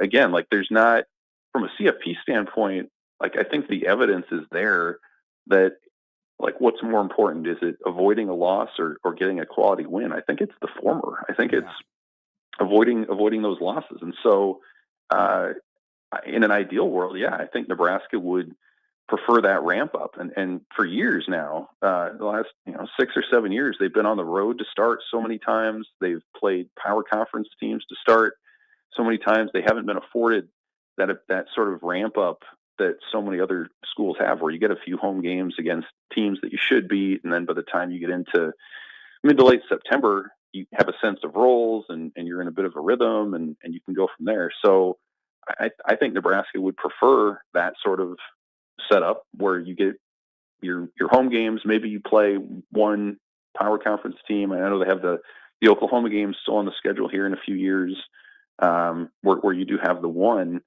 But I think Nebraska looks around and sees some of these top end programs like Alabama or Michigan or whomever have that luxury every year to figure out what they have in sort of a lower stress environment before the games really start to matter. And I think Nebraska says, hey, we should be in that mix too. And so in that way, I think they're unapologetic about saying, what do you want? Do you want to have a fun September game, or do you want us to have a better chance to be in that CFP mix in November? And I think they made their decision. Absolutely. I appreciate the conversation. Again, wonderful job on the tribute to Greg Sharp and letting everybody tell stories, and then you put it to paper. So appreciate it as always, Evan. Have a great week. Appreciate you guys. Thanks. Thanks, Evan. Again, Evan Bland, wonderful story on the relationship between Nebraska baseball and Greg Sharp that's up on Omaha.com. I just want to read you a quote. In a year where you hope to play 15 or 16 games, why would you elect to play a really tough game early? That is a smart thing. It's why there's part of this sport I hate. That quote is from Matt Rule. It's the reality we live in now, with the expanding conferences and the adding of competition and just the importance. Look, Indiana having a weak schedule and getting 11 wins was good enough for getting the college football playoff. I think there are other teams around saying, you know what, maybe we have a weaker schedule that helps get us into the CFP. Okay, if you're going to be honest and say we're scheduling for the playoff, does that mean that you expect to be in the playoff here in the next couple of years? It should.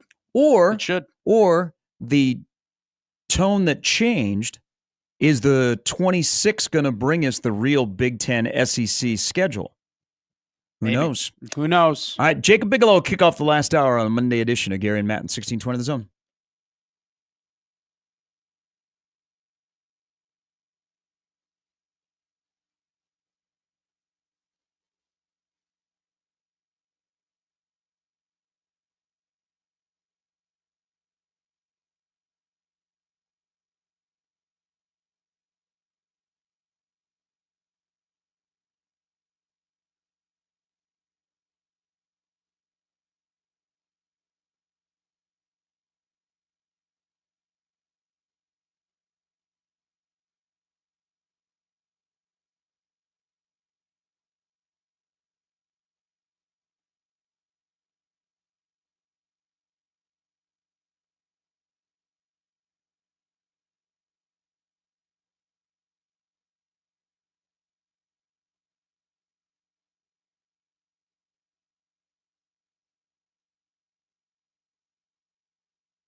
All right, it's time to talk to our good friend, Jacob Bigelow, who, in the debate that is raging right now with Hooters filing for bankruptcy, is Jacob Bigelow a Twin Peaks or a Hooters guy? Ooh, great question. Let's find out. Biggs? He joins us now. Good morning. Hooters or Twin Peaks? Got me How many laughing games? before we even start the interview? Good Lord. I'm dead serious. I think I've been to one of those once in my life, and I've never been to the other one. You can tell us which one. I mean, yeah, which one? One's got bad food, the other's got personality waitresses. I think if I remember right, I went to Twin Peaks once, and I don't think I've ever been to a Hooters. So that's kind of where I'm at. Wow. That's where I'm at with that. So, I pegged you as like a rewards member at Hooters. I thought I thought it'd be you and John Gruden in a booth every Saturday together eating the wings. you know what, man? No, that'd be I don't know if that'd be a good duo. Me, Gruden, or Hooters. Yeah, I've never been. No. Yeah, I think it's interesting. Like Hooters in Florida is still super popular. So is Twin Peaks. But right here in this lovely area of Omaha, Lincoln, we can't keep a Twin Peaks, and we're shutting Hooters down right and left. We got one Hooters open. It's out off of Giles in Sarpy County. I mean, there's one in Council Bluffs right next to the Horseshoe. Right next to the Mac. I mean, it's the Hooters was banging in this town when 120th and Center. So like I don't know whether it'd be about 124th and Center. That Hooters that was right there that became like a Pinkelman's or something. Okay. They all become Picklemans. Or a McAllister. It might have been a McAllister. They all become But no, it was like super popular. Our radio station was out there on Monday nights. It was great. But now they filed for bankruptcy. But you know what? That's what happens when you have bad food and you have zero personality waitresses that come up and they put their hand on their shoulder and they have this fake interaction and then they expect this big tip. You know what? That happens in this part of the country. But in the South, Hooters are like the thing. You a Tilted Kilt guy? I have heard stories of Tilted Kilt. I've only heard hold on, time out. Whoa, this is such an act. Because now you're trying to come across as this pious individual. Yes. But your buddy over here, your basketball buddy on the Mac and Biggs basketball tour says you're keeping him out Saturday night into Sunday morning until 1:30, and you finish up at the Red Lion just hammering beers. Hammering. I mean, I'm not trying to come across as pious by any stretch, and I'm not denying I'm not denying Matt's claims here by any stretch of the imagination. So I'm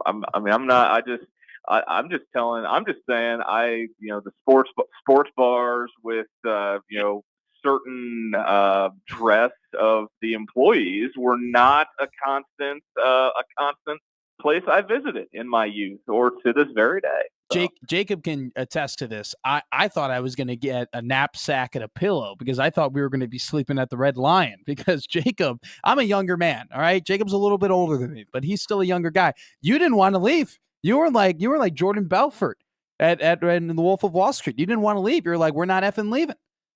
Nah, I mean, it's rare for me to get. It's rare for me to get out, Matt. That's all I'm gonna say. It's rare for me to get out. I got out. I was making the most of it, and that's all. We unfortunately did not play. Have you met Jacob?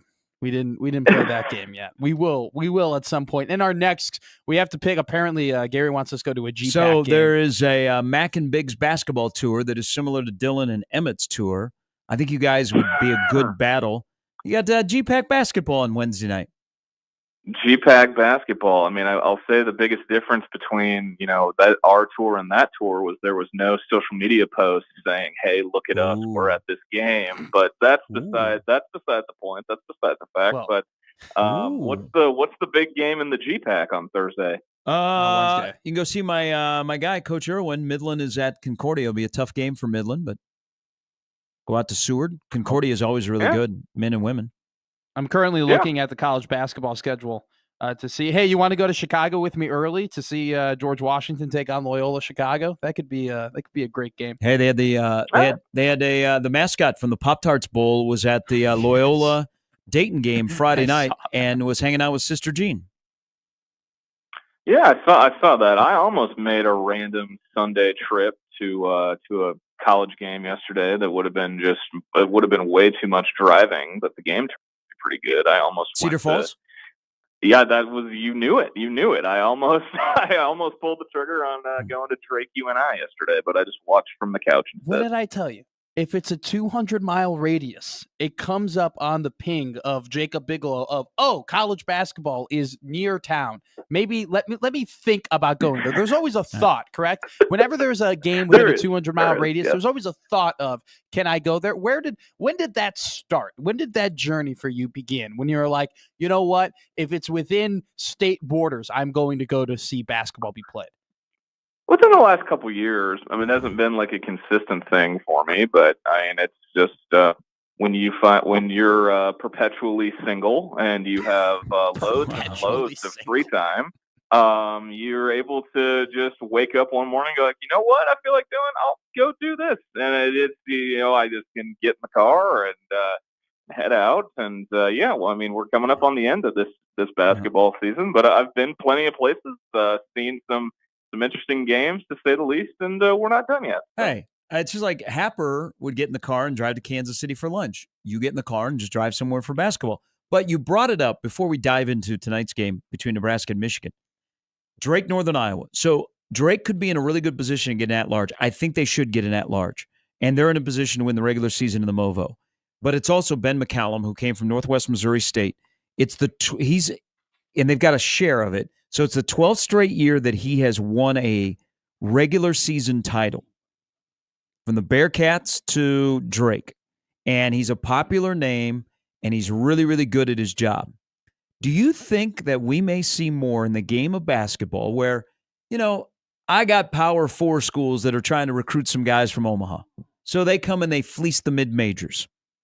That we could see a rise of the recognition that it's a good level of Division II basketball, whether it be coaches or players, that while the Power 5 in basketball raid the mid-majors, the mid-majors could give opportunities to Division II players, whether it be coaches or players, and we'll see this more because there are guys that have stepped up that have played well from Division II to Division I, and now with Ben McCollum's success at the Division I level.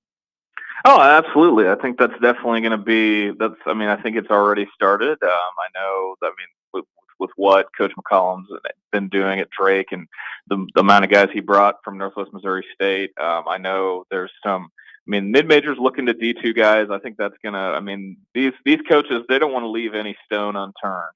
Whether it's D1 portal, high majors going to low major, mid-major guys, or even D2 guys. They don't want to leave any stone unturned, because if you can play, people will find you, regardless of what level you're at.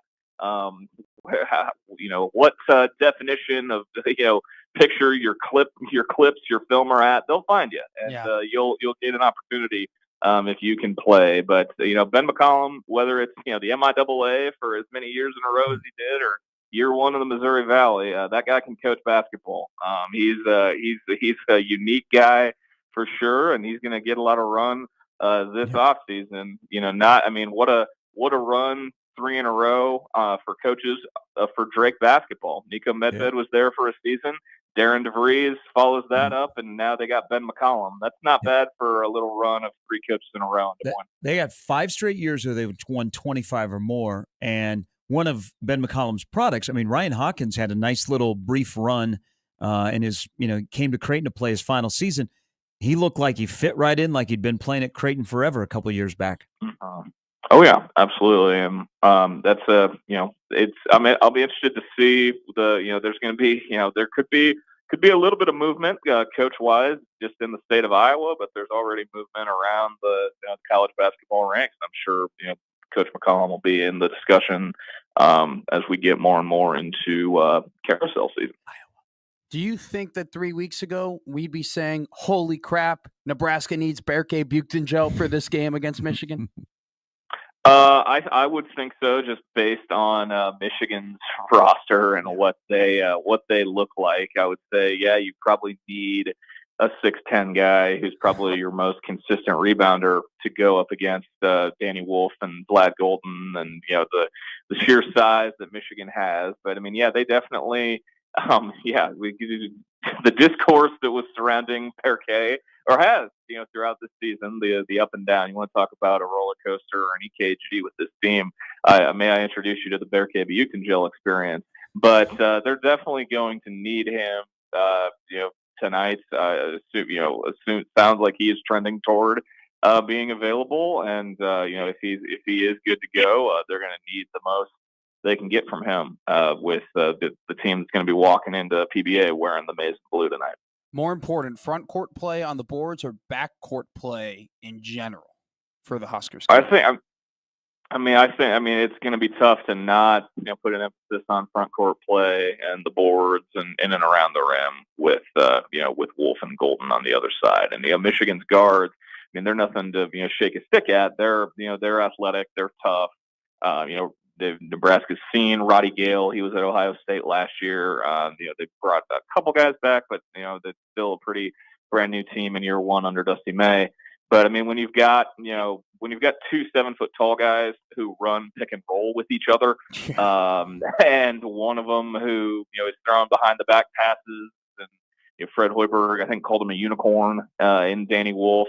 There's going to be a lot of emphasis on the front court play and crashing the glass, and I'm interested to see what different defensive looks Nebraska throws in tonight, because I think they're not going to just be doing their usual double the post scramble drill defense going up against this team. All right, so how does this happen? So the place will have a vibe. There'll be a buzz. It's a 7:00 game. I mean, it's a big game. It's Michigan.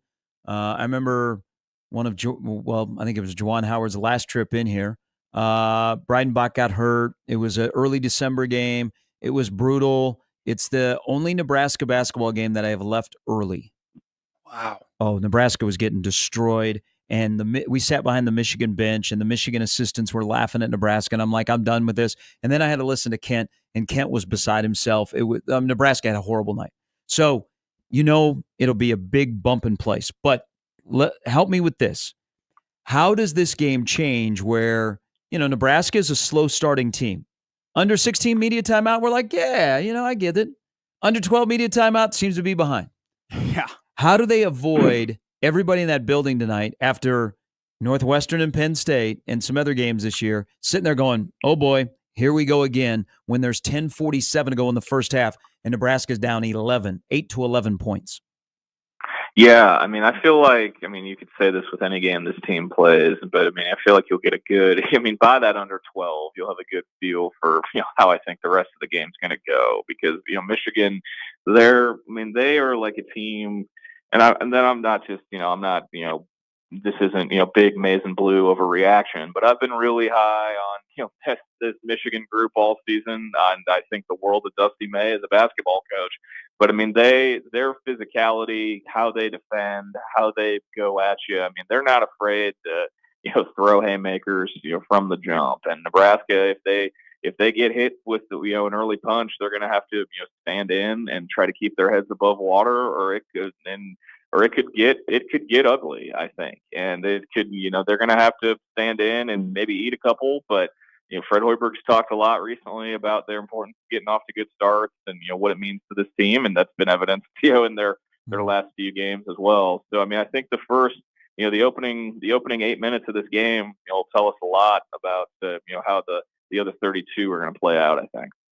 Do you anticipate, because of the matchups tonight, that we'll see a lot more Braxton Mia than maybe we typically see in less Andrew Morgan minutes, considering the fact that, defensive-wise, Nebraska doesn't match up the greatest, and that's kind of the thing about Michigan. No one matches up well with them. But would you anticipate a little bit more Mia than usual in this one? Yeah, I could see that, definitely. It just depends on, like I said earlier, what the curveballs defensively they want to throw are, because, I don't think, when you've got 2 posts, you don't need to double the post, and you don't need to be fronting the post and all that, the stuff that they've done against, traditional big guys all season long. So I'll be interested to see what the curveballs may be tonight, and that'll play a part in the matchups too. I mean, outside of those guys, Michigan, one thing that sticks out looking at their numbers is they give up a lot of steals. They turn it over quite a bit, as is. So, looking at you, Sam Hoiberg, looking for, to get to guys who can, jump in a passing lane, get a steal, get a couple steals. That's something that definitely jumps out looking at Michigan. They turn the ball over quite a bit. That's been their Achilles heel, in the games that they've lost. So, defensively, here we are again talking about how that needs to be the constant for this Nebraska team. But, I mean, that's going to be where they have to set the tone and, where I think, gives them the best chance if they they make a big statement play early, defensively, that could set the tone. All right, the lines here are weird. So most books have Nebraska as a 1.5 favorite. Most models have Michigan as a 4.5 point favorite. Is Nebraska desperate enough, the way they play tonight, to beat a Michigan team that doesn't want Michigan State to beat them twice? Yeah, I mean, I think Nebraska wants that to be the case. Obviously, the quick turnaround for Michigan. That's an emotional game. Friday night in Ann Arbor doesn't go their way. Obviously, I mean, they announced the Dusty May extension like 2 hours before tip, and then they go out and lose to their in-state rival, and they got to turn around and come to Lincoln for a Monday night game. So obviously, that'll be. I mean, I think Nebraska, they know what's in front of them. They know that their goals are still out there, and they've got 3 of their last 4 at home. And you can't ask for. I mean, I know Fred Hoiberg said similar, but if you're in a position like Nebraska where you need wins and you just need to get over the finish line to get to postseason play, having 3 of your last 4 at home, you couldn't ask for anything much more. I'm very interested to see everything tonight, from the atmosphere to Nebraska's body language to how they come out, because it's a pretty big game. It's definitely, I think, arguably the biggest one left on the schedule today. All right, final score. Give me a prediction. A prediction? Yeah, a prediction. I mean, I think Michigan wins. Personally, I think way too highly of Michigan, and I think that their ways to beat Nebraska, there's more on that list than the ways Nebraska beats Michigan. So, I think 77 to 70. Okay. Is it one of those like Michigan just kind of has it in hand all game type deal? Like keeps Nebraska at arm's length. Yeah. Like that sort of thing. I mean, that's kind of what I was thinking. Like they get off to a good start. Nebraska, feels like they're chipping away at it, but you basically just sit at arm's length the entire game. That's kind of how I see it going. All right. I will see if you write it that way after the game and speak of it after the game. Yeah, no, we'll see for sure. I'm interested to see how it goes, and it's a pretty big game. There's going to be a lot that I'll be watching for tonight. All right, appreciate it as always. We'll work on the schedule between you and Mac over here to take in basketball games between now and the end of the year. Are you calling him Mac? Yep, started today. Biggs and Mac basketball tour. It's the first time ever I've been called Mac in my entire life. I kind of dig it. Yeah. Yeah, I kind of dig it too. Yeah, that's not too. Can you dig it? Can you feel it? Yeah, no, just don't be calling GPAC schools to let them know that we're coming, or think that we need to let social media know that we're going to be there. That's not necessary. But I appreciate the time, like always, guys. Have a good rest of the week. Goodbye. See ya, Piccolo. Goodbye. Shots, bang bang, shots. Let me give you a little nugget here. Yeah, I love your little nuggets. So there's a lot of things in the matchup today that just don't go Nebraska's way. Like, yeah, they have a disadvantage on the glass. You're talking about turnovers. Disadvantage in athleticism. I mean, Worcester and Hoiberg have to play really well. I think they're the 2 most important players. But Nebraska's 4-8 against teams that shoot better than 54.1% on twos for the season. Michigan is 6th in the country at 59.2% from inside the arc. Wow. Look at you, stat man. That's a good one. Call me stat boy. Stat man. That line is so weird. That line is... Am I not a real Nebraska fan if I take it the other way? Because how could you not?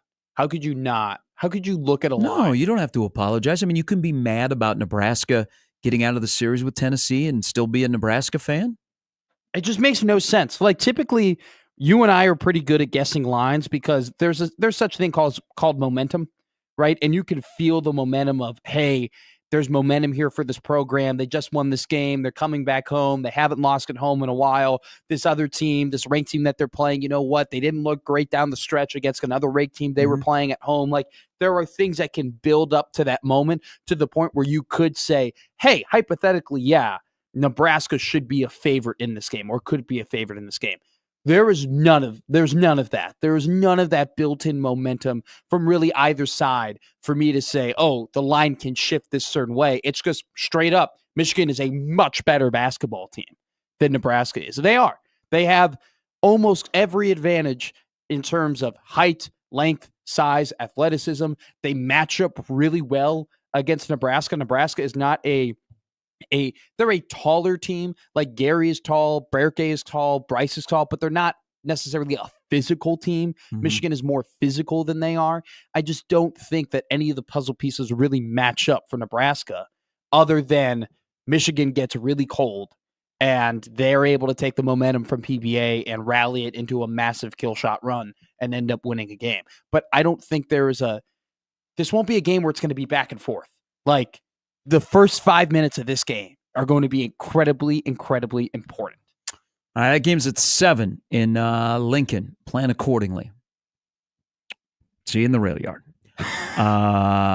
When we come back, I got a Dana Altman thing for you. Oh. Plus, I have something about Tom Osborne. I've changed on T.O. All right. Who celebrated his 88th birthday yesterday. Happy birthday, Coach. Happy birthday. We're back more, Gary and Matt, after this.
So part of Alumni Day for Creighton, they wore the, I guess, throwbacks. Yeah, I liked them. They're cool. They were clean. Yeah. Dana Altman did not come back to coach next to Mac because he was celebrating their come-from-behind win against Wisconsin. I hope, and maybe I'm off here and I'm reading it wrong, and there are people that have great respect for Dana. I still don't believe that Dana Altman gets full credit for being as good a basketball coach as he is, because he has coached in Manhattan, Kansas, Omaha, Nebraska in the Missouri Valley Conference, and Eugene, Oregon. Like essentially outposts. Yeah. But they've kind of turned their season around, and Nebraska's win in Eugene is aging well. You just can't, erase it with like a Penn State loss. I just hope that Dana gets credit. And I'm going to be even more of a bigger fan than Dana because of something he said today. So Eric Musselman, they lose at Rutgers. Mick Cronin loses on the East Coast, and the two schools that blew up the Pac-12 bitch about the schedule. Okay? Instead of coming up with solutions, they just complain. Yeah. Now, Cronin much more than Musselman. But, you're 13th in the Big Ten. That's what USC is. Yeah. And Musselman decided yesterday was a day to talk about the travel of USC. And hey, in terms of basketball, actually is for the other schools that are going out there, it's great. Because you could go to L.A. and you could spend 4 days in L.A. and play 2 games. So if you're going to play UCLA and USC, you're playing them back-to-back. So it's an advantage there. But they have, they've rattled their saber about the schedule. Dana Altman comes out today and says this, quote, "We wanted to be in the Big Ten. We asked to be in the league. And we're not complaining about travel or complaining about anything. We have made a few trips and our guys enjoy the new atmospheres. Good on you, Dana." It's a big ol' you know what to USC and UCLA, saying we're not going to play into this BS and complain about our flights and our travel and our plane and whatever. No, we're just going to go out and play basketball. And credit to them, they have 4 wins in a row, massive comeback victory, 16-2 run to beat Wisconsin. After having, I think, it was a 5 or 6 game losing streak that they went on the Nebraska siesta. Yes, they went on their own. They're 20-8 right now. I mean, they went from a team a lot like Nebraska, where there was talks about them being on the outskirts of the NCAA tournament. Now, definitely helped out by the fact that the bubble is awful, but they've turned it around. And I just think, like, for schools that begged and asked to be in the Big Ten and who needed the move to the Big Ten, maybe a little bit more than the Big Ten needed them to move to them. Okay. For them to go on and, like you said, just complain and moan and whine about, what you got yourself into. And, like, this should not be a surprise for Musselman or Mick Cronin. Like, you knew you were coming to this conference. You knew this is something that you were going to have to do. Like, you need to prepare your guys and get your guys ready. And at some point, people in the athletic department, whether it be USC, USC's or UCLA, is going to be like, man, like, we don't care that the excuse is that you're going to travel. Oh my God, it's such a long flight over to Piscataway. It's such a long flight to Penn State. You got to win. You got to beat those teams. You got to make the tournament. That's your circumstance. That's where we're at. This is your life now. Like, we're not going back to the Big 12. We are Pac-12. We have to be in the Big Ten. If we're going to survive as an athletic department, this is where we're going to be. So get used to it. And get used to winning games on the road, because that's what you're going to have to do to keep your job. And I think it's a little bit more difficult for travel for Oregon. I mean, you're way up in the Pacific Northwest. Yeah. Now they fly charter, so it's not like they have to bus up to Portland to fly out of there. But good on Dana. Good on for saying that. I bet UCLA and USC propose divisions for basketball in the offseason. That the 4 on the West Coast then bring in Nebraska and Iowa and Wisconsin and Minnesota. I bet they propose playing divisions in basketball. And I hope the Big Ten says, I hope you enjoy that TV money. No way. No. They don't have enough teams to do divisions yet. And even they could do, they do 9 and 9. Okay. Where you would play, I thought you were talking about like 4-4-4 or whatever. Yeah, no. So Tom Osborne yesterday celebrated his 88th birthday. Saw T.O. recently. The voice is stronger, looks good, still spry, has that funny sense of humor. I've always said this about Coach Osborne. If you had one question to ask, like, what would it be? And for the longest time, it was when they called you to take over as the then interim athletic director in 2007, what if they would have said, instead of going upstairs, you should go downstairs. Would you have considered it? Because remember, he was really young when he retired, and shortly after 2007, Jimmy, who shows back up in Manhattan as the football coach? In 2007? After 2007. Oh, yes. The Lord Bill Snyder. Bill Snyder decided to come back.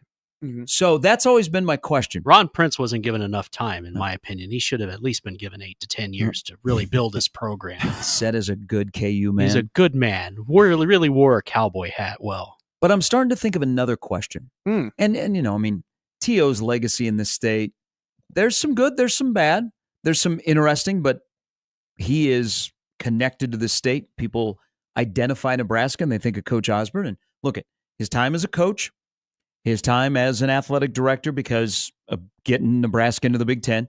And then the legacy that'll also live on forever is the Teammates program. But I've thought about maybe replacing my number one question for T.O. And I would have done this. You're a man of high character who I think most people, when they are an athletic director and they hire a coach, they hire the coach that aligns with the values that you want represented by your university. Why did you hire Bo? I was thinking about that yesterday. We were on the Average Joe Sports Show pod, and we were sharing. You know, Bill Dolman spent a lot of time with Coach Osborne, so he had stories about. He does. He's got some of the best stories. Yeah, things that you know, just typical TO stuff. But I thought, you know what? I might have to replace my number one question of why did you hire Bo? Why is that? Is it just because he's such a contrasting style of what he was and what he wants? Well, I think athletic directors, they always say you hire the opposite of who you fired. Yeah. And, if you go from Bo to Mike Riley, that makes sense.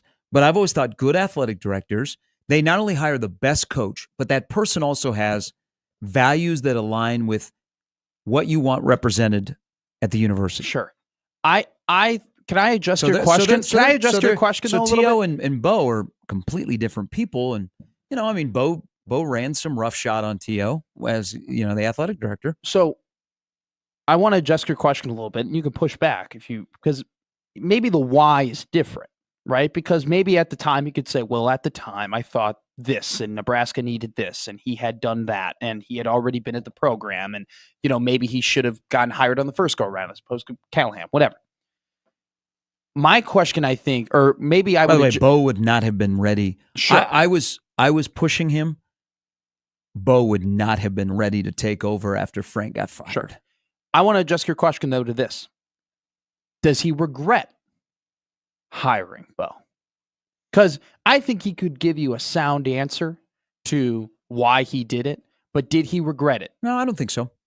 I think that'd be a more interesting answer, though, than maybe why. Because if you look back at it and what Bo did, Bo won games, but there was a lot of, and we all know, all the other negative outside the field, all the stories, all the things that were going on. I mean, it was a circus, at some Now, if points. you would have asked T.O. on the morning that the university calls T.O. and says, hey, Bo keeps parking the truck in the loading dock. He can't park here. Can you have a conversation with your football coach?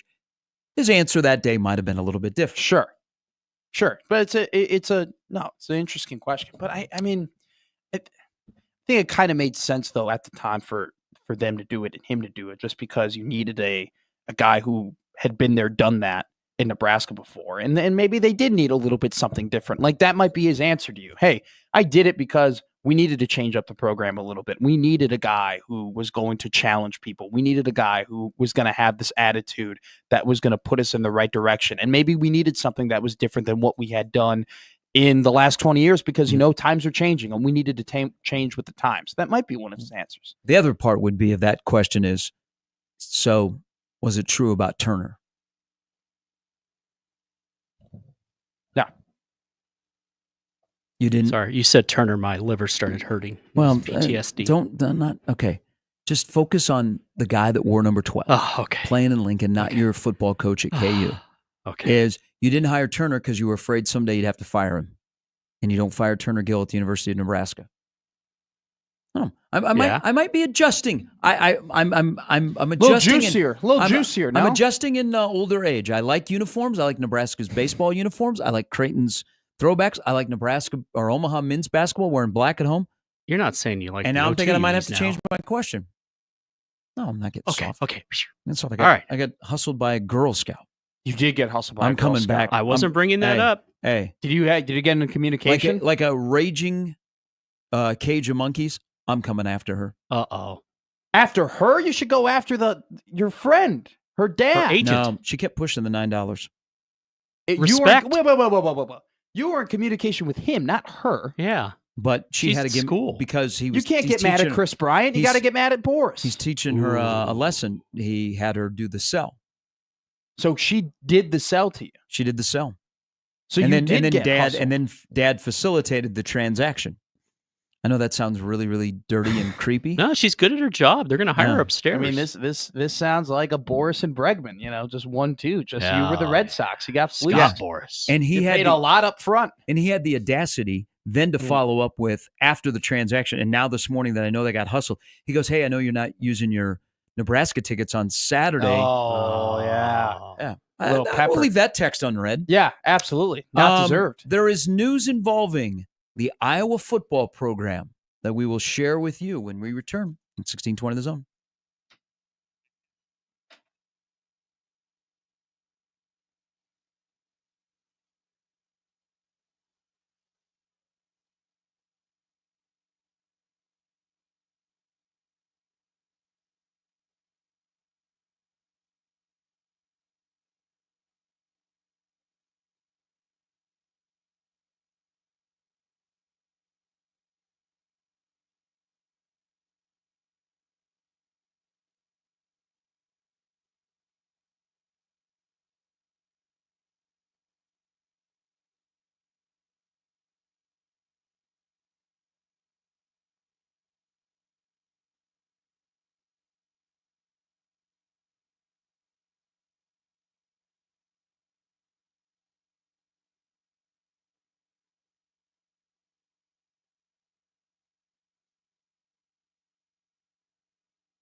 All right, news out of the Iowa football program this morning. They are looking for a coach. Head coach? No. Any coach? Liddell Betts, former NFL running Yeah, back, has with been the running Washington. back coach at Iowa since 2021. Caleb Johnson, probably early second round, most recently. He has been hired by Brian Dable. This is a really good hire. Liddell Betts is a good coach. That's a good hire. He's a good football player, too. For the Giants. So Iowa will be looking for a running back coach. That's a little bit tough, surprising. Late February. Very late. You lose on your offensive staff, but he played his majority of his career in the NFC East, so he is headed back there to be an NFL running back coach under Brian Dable. So Iowa looking for a running back coach. Nebraska's running back coach just signed Thank God. a new deal. Thank God. Thank God we locked up EJ.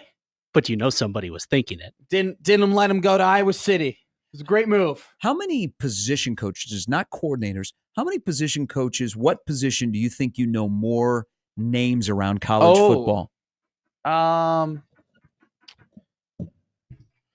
Damn, that's a good question. Yeah, I don't know. Like, I think the wide receivers coach definitely gets thrown a lot Sure. around. Quarterback I think, coach? like, oftentimes when you're talking about the guys who get upgraded from offensive coordinator or from position Yep. coach offensive coordinator, more times than not, they're wide receivers coaches because they're also the pass game coordinator too. And so they get upgraded in that regard.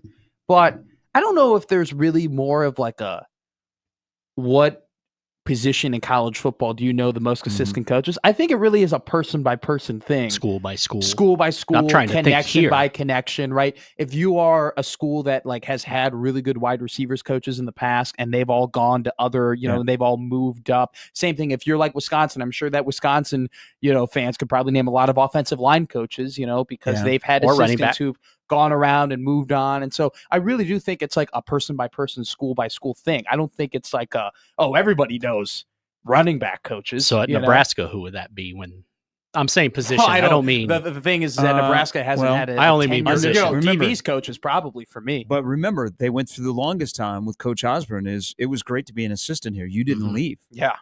Yeah. I mean, we were having this discussion yesterday talking about, you know, T.O.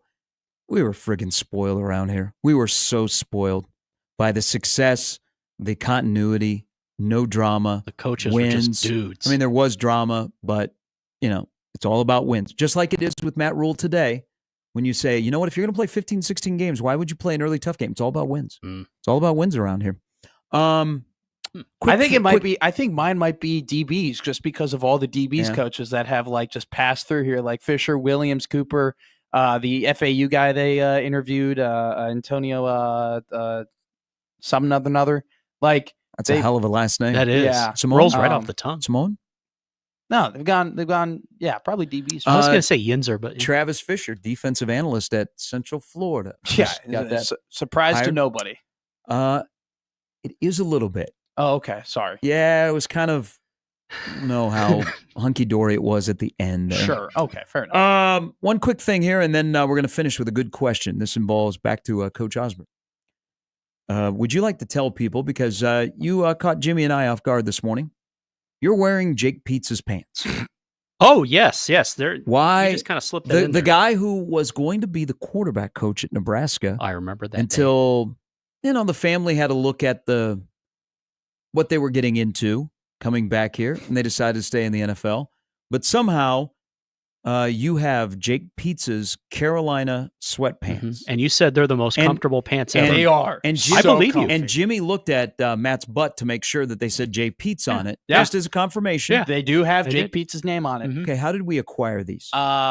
You know, there is a plethora of Carolina Panthers gear that might be located in Lincoln, Nebraska. Like, is it a Goodwill?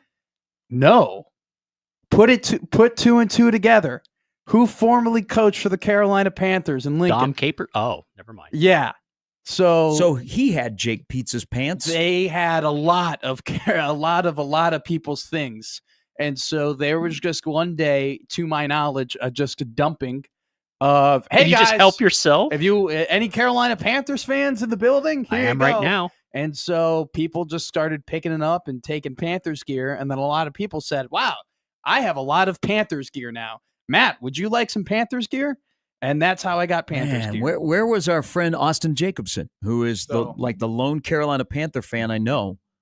So there was at some point, this was about a year ago, there was a Panthers dump Didn't of Happer gear, like him and for a I couple just ended weeks? up with Evan Cooper's shirt and Jake Pietz's pants. That's awesome. That is. So there you go. Hey, I've man, for us- kinda, I hey, didn't know for- if anyone was going to put Hey. two and two together because I've worn the Panthers shirt and these pants on before, and no one's ever really questioned, Matt, why do you have Panthers gear? Until today, and I decided Hey, to wear Pietz's pants. for any of the bigger fellas out there, Love the Wesley Walls. Is Terrence Knighton having a They might moving to Tallahassee sale I- on his gear? I'm telling you right now, I was told there were boxes and boxes of just Panthers gear. And I believe it. people just kind of moved by them. And we're like, oh, I'm not going to open up that Pandora's box of like why all this Hey. stuff is here. So I had a friend who got fired from his college job, and the first day after he got fired, he literally didn't know what to put on because almost his entire wardrobe Was stuff. was polos with the logo of the school that he was coaching at, and he had to like go find clothes that didn't have that logo on it. He was wearing all Adidas stuff, and yeah. So the shoes I'm wearing right now are actual Adidas football shoes from Can't the see team because not a joke. These are Nebraska given apparel. I can't. Oh, stretch I that have far. those. Yes. But yeah, these are the football shoes from about a year ago. And the reason why I have it is because the same thing. I had multiple friends. Shout out who were friends. like, Matt, we have too much Nebraska gear. So I actually do have a lot of like football gear. I was asked, do you want a backpack? And I was like, no, That's that's a too back far. rub. Do you want a Because- playbook? No. Do you want a McCaffrey jersey? No, I don't think they have those there, and I don't think that's allowed. But yeah. All right. So yeah, make There you friends go. that previously worked in the NFL. I think this is genius, and I Yes. believe you. Those And pants get- are very and get comfortable. gear. Final question here. This comes to wrap up the show. This is from Nick. So Indiana beat Purdue yesterday. It was the 40th anniversary of Bobby Knight throwing the chair across the floor. Who knows if that chair was the real one or not that Right. Mike Woodson sat on. But all of a sudden, Mike Woodson's won a couple of games in Indiana. All of a sudden, Hey, the Indiana-Ohio State game coming up. I love how so, every game of the Big Ten is bubblicious. like tonight. Yeah. I'm gonna pop that gum, blow a bubble. You a double bubble guy? You seem Mm, like a double bubble guy. you know what? I like to keep it fresh. Yeah. I'm just a feeder. Yeah. I don't swallow because I've been told what it does to your 7 years. your 7 years. inner Yeah. workings. Yeah. But Nick brings this up on the Equitable Bank inbox to finish the show because there's a lot of parallels between Indiana basketball and Nebraska football. He goes, heard you talking about Coach Osborne celebrating his 88th birthday. Pretty Happy birthday, cool. Coach. Damn right. And every day you wake up for any of us is pretty cool. Mhm. He said, who looms larger over their respective schools still to this day? Bobby Knight at Indiana or Tom Osborne at Nebraska? Damn, that's a good What question. does looms mean? Like, Where you have to live up to that reputation, and it always seems like Mhm. you have to keep Like a talking about shadow, him, like yeah. the shadow. I do think it might be Bobby Knight. And the only reason I say this, and it's no disrespect to T.O. at all, I think it's just because it ended badly at Indiana. Like because there was a sour note there, and that it was such a kind of, man, like, Mm-hmm. just such a happening and such a big moment that it's a little bit more of a talking about point than T.O. T.O. ended as good as he could in terms of like being He a beat coach. Peyton Manning. He won national championship and he went off, right? Like, I just think because of the negativity of what happened with Bobby Knight, that might loom more than T.O. And Indiana And hasn't been loom the same more since. and like a negative, like, because it's negative, it's more of Mhm. a cloud, like a thunder cloud over you. What do you think? I think it's a little bit more Bobby Knight. I mean, 40 years, they threw a chair across the floor and they honored him Yeah. yesterday. Come on. I threw temper I mean, it's- tantrums in it- 1985. Nobody's honoring It's not like, them. hey, we're honoring the 30-year team of Nebraska winning a national championship under T.O., and Mhm.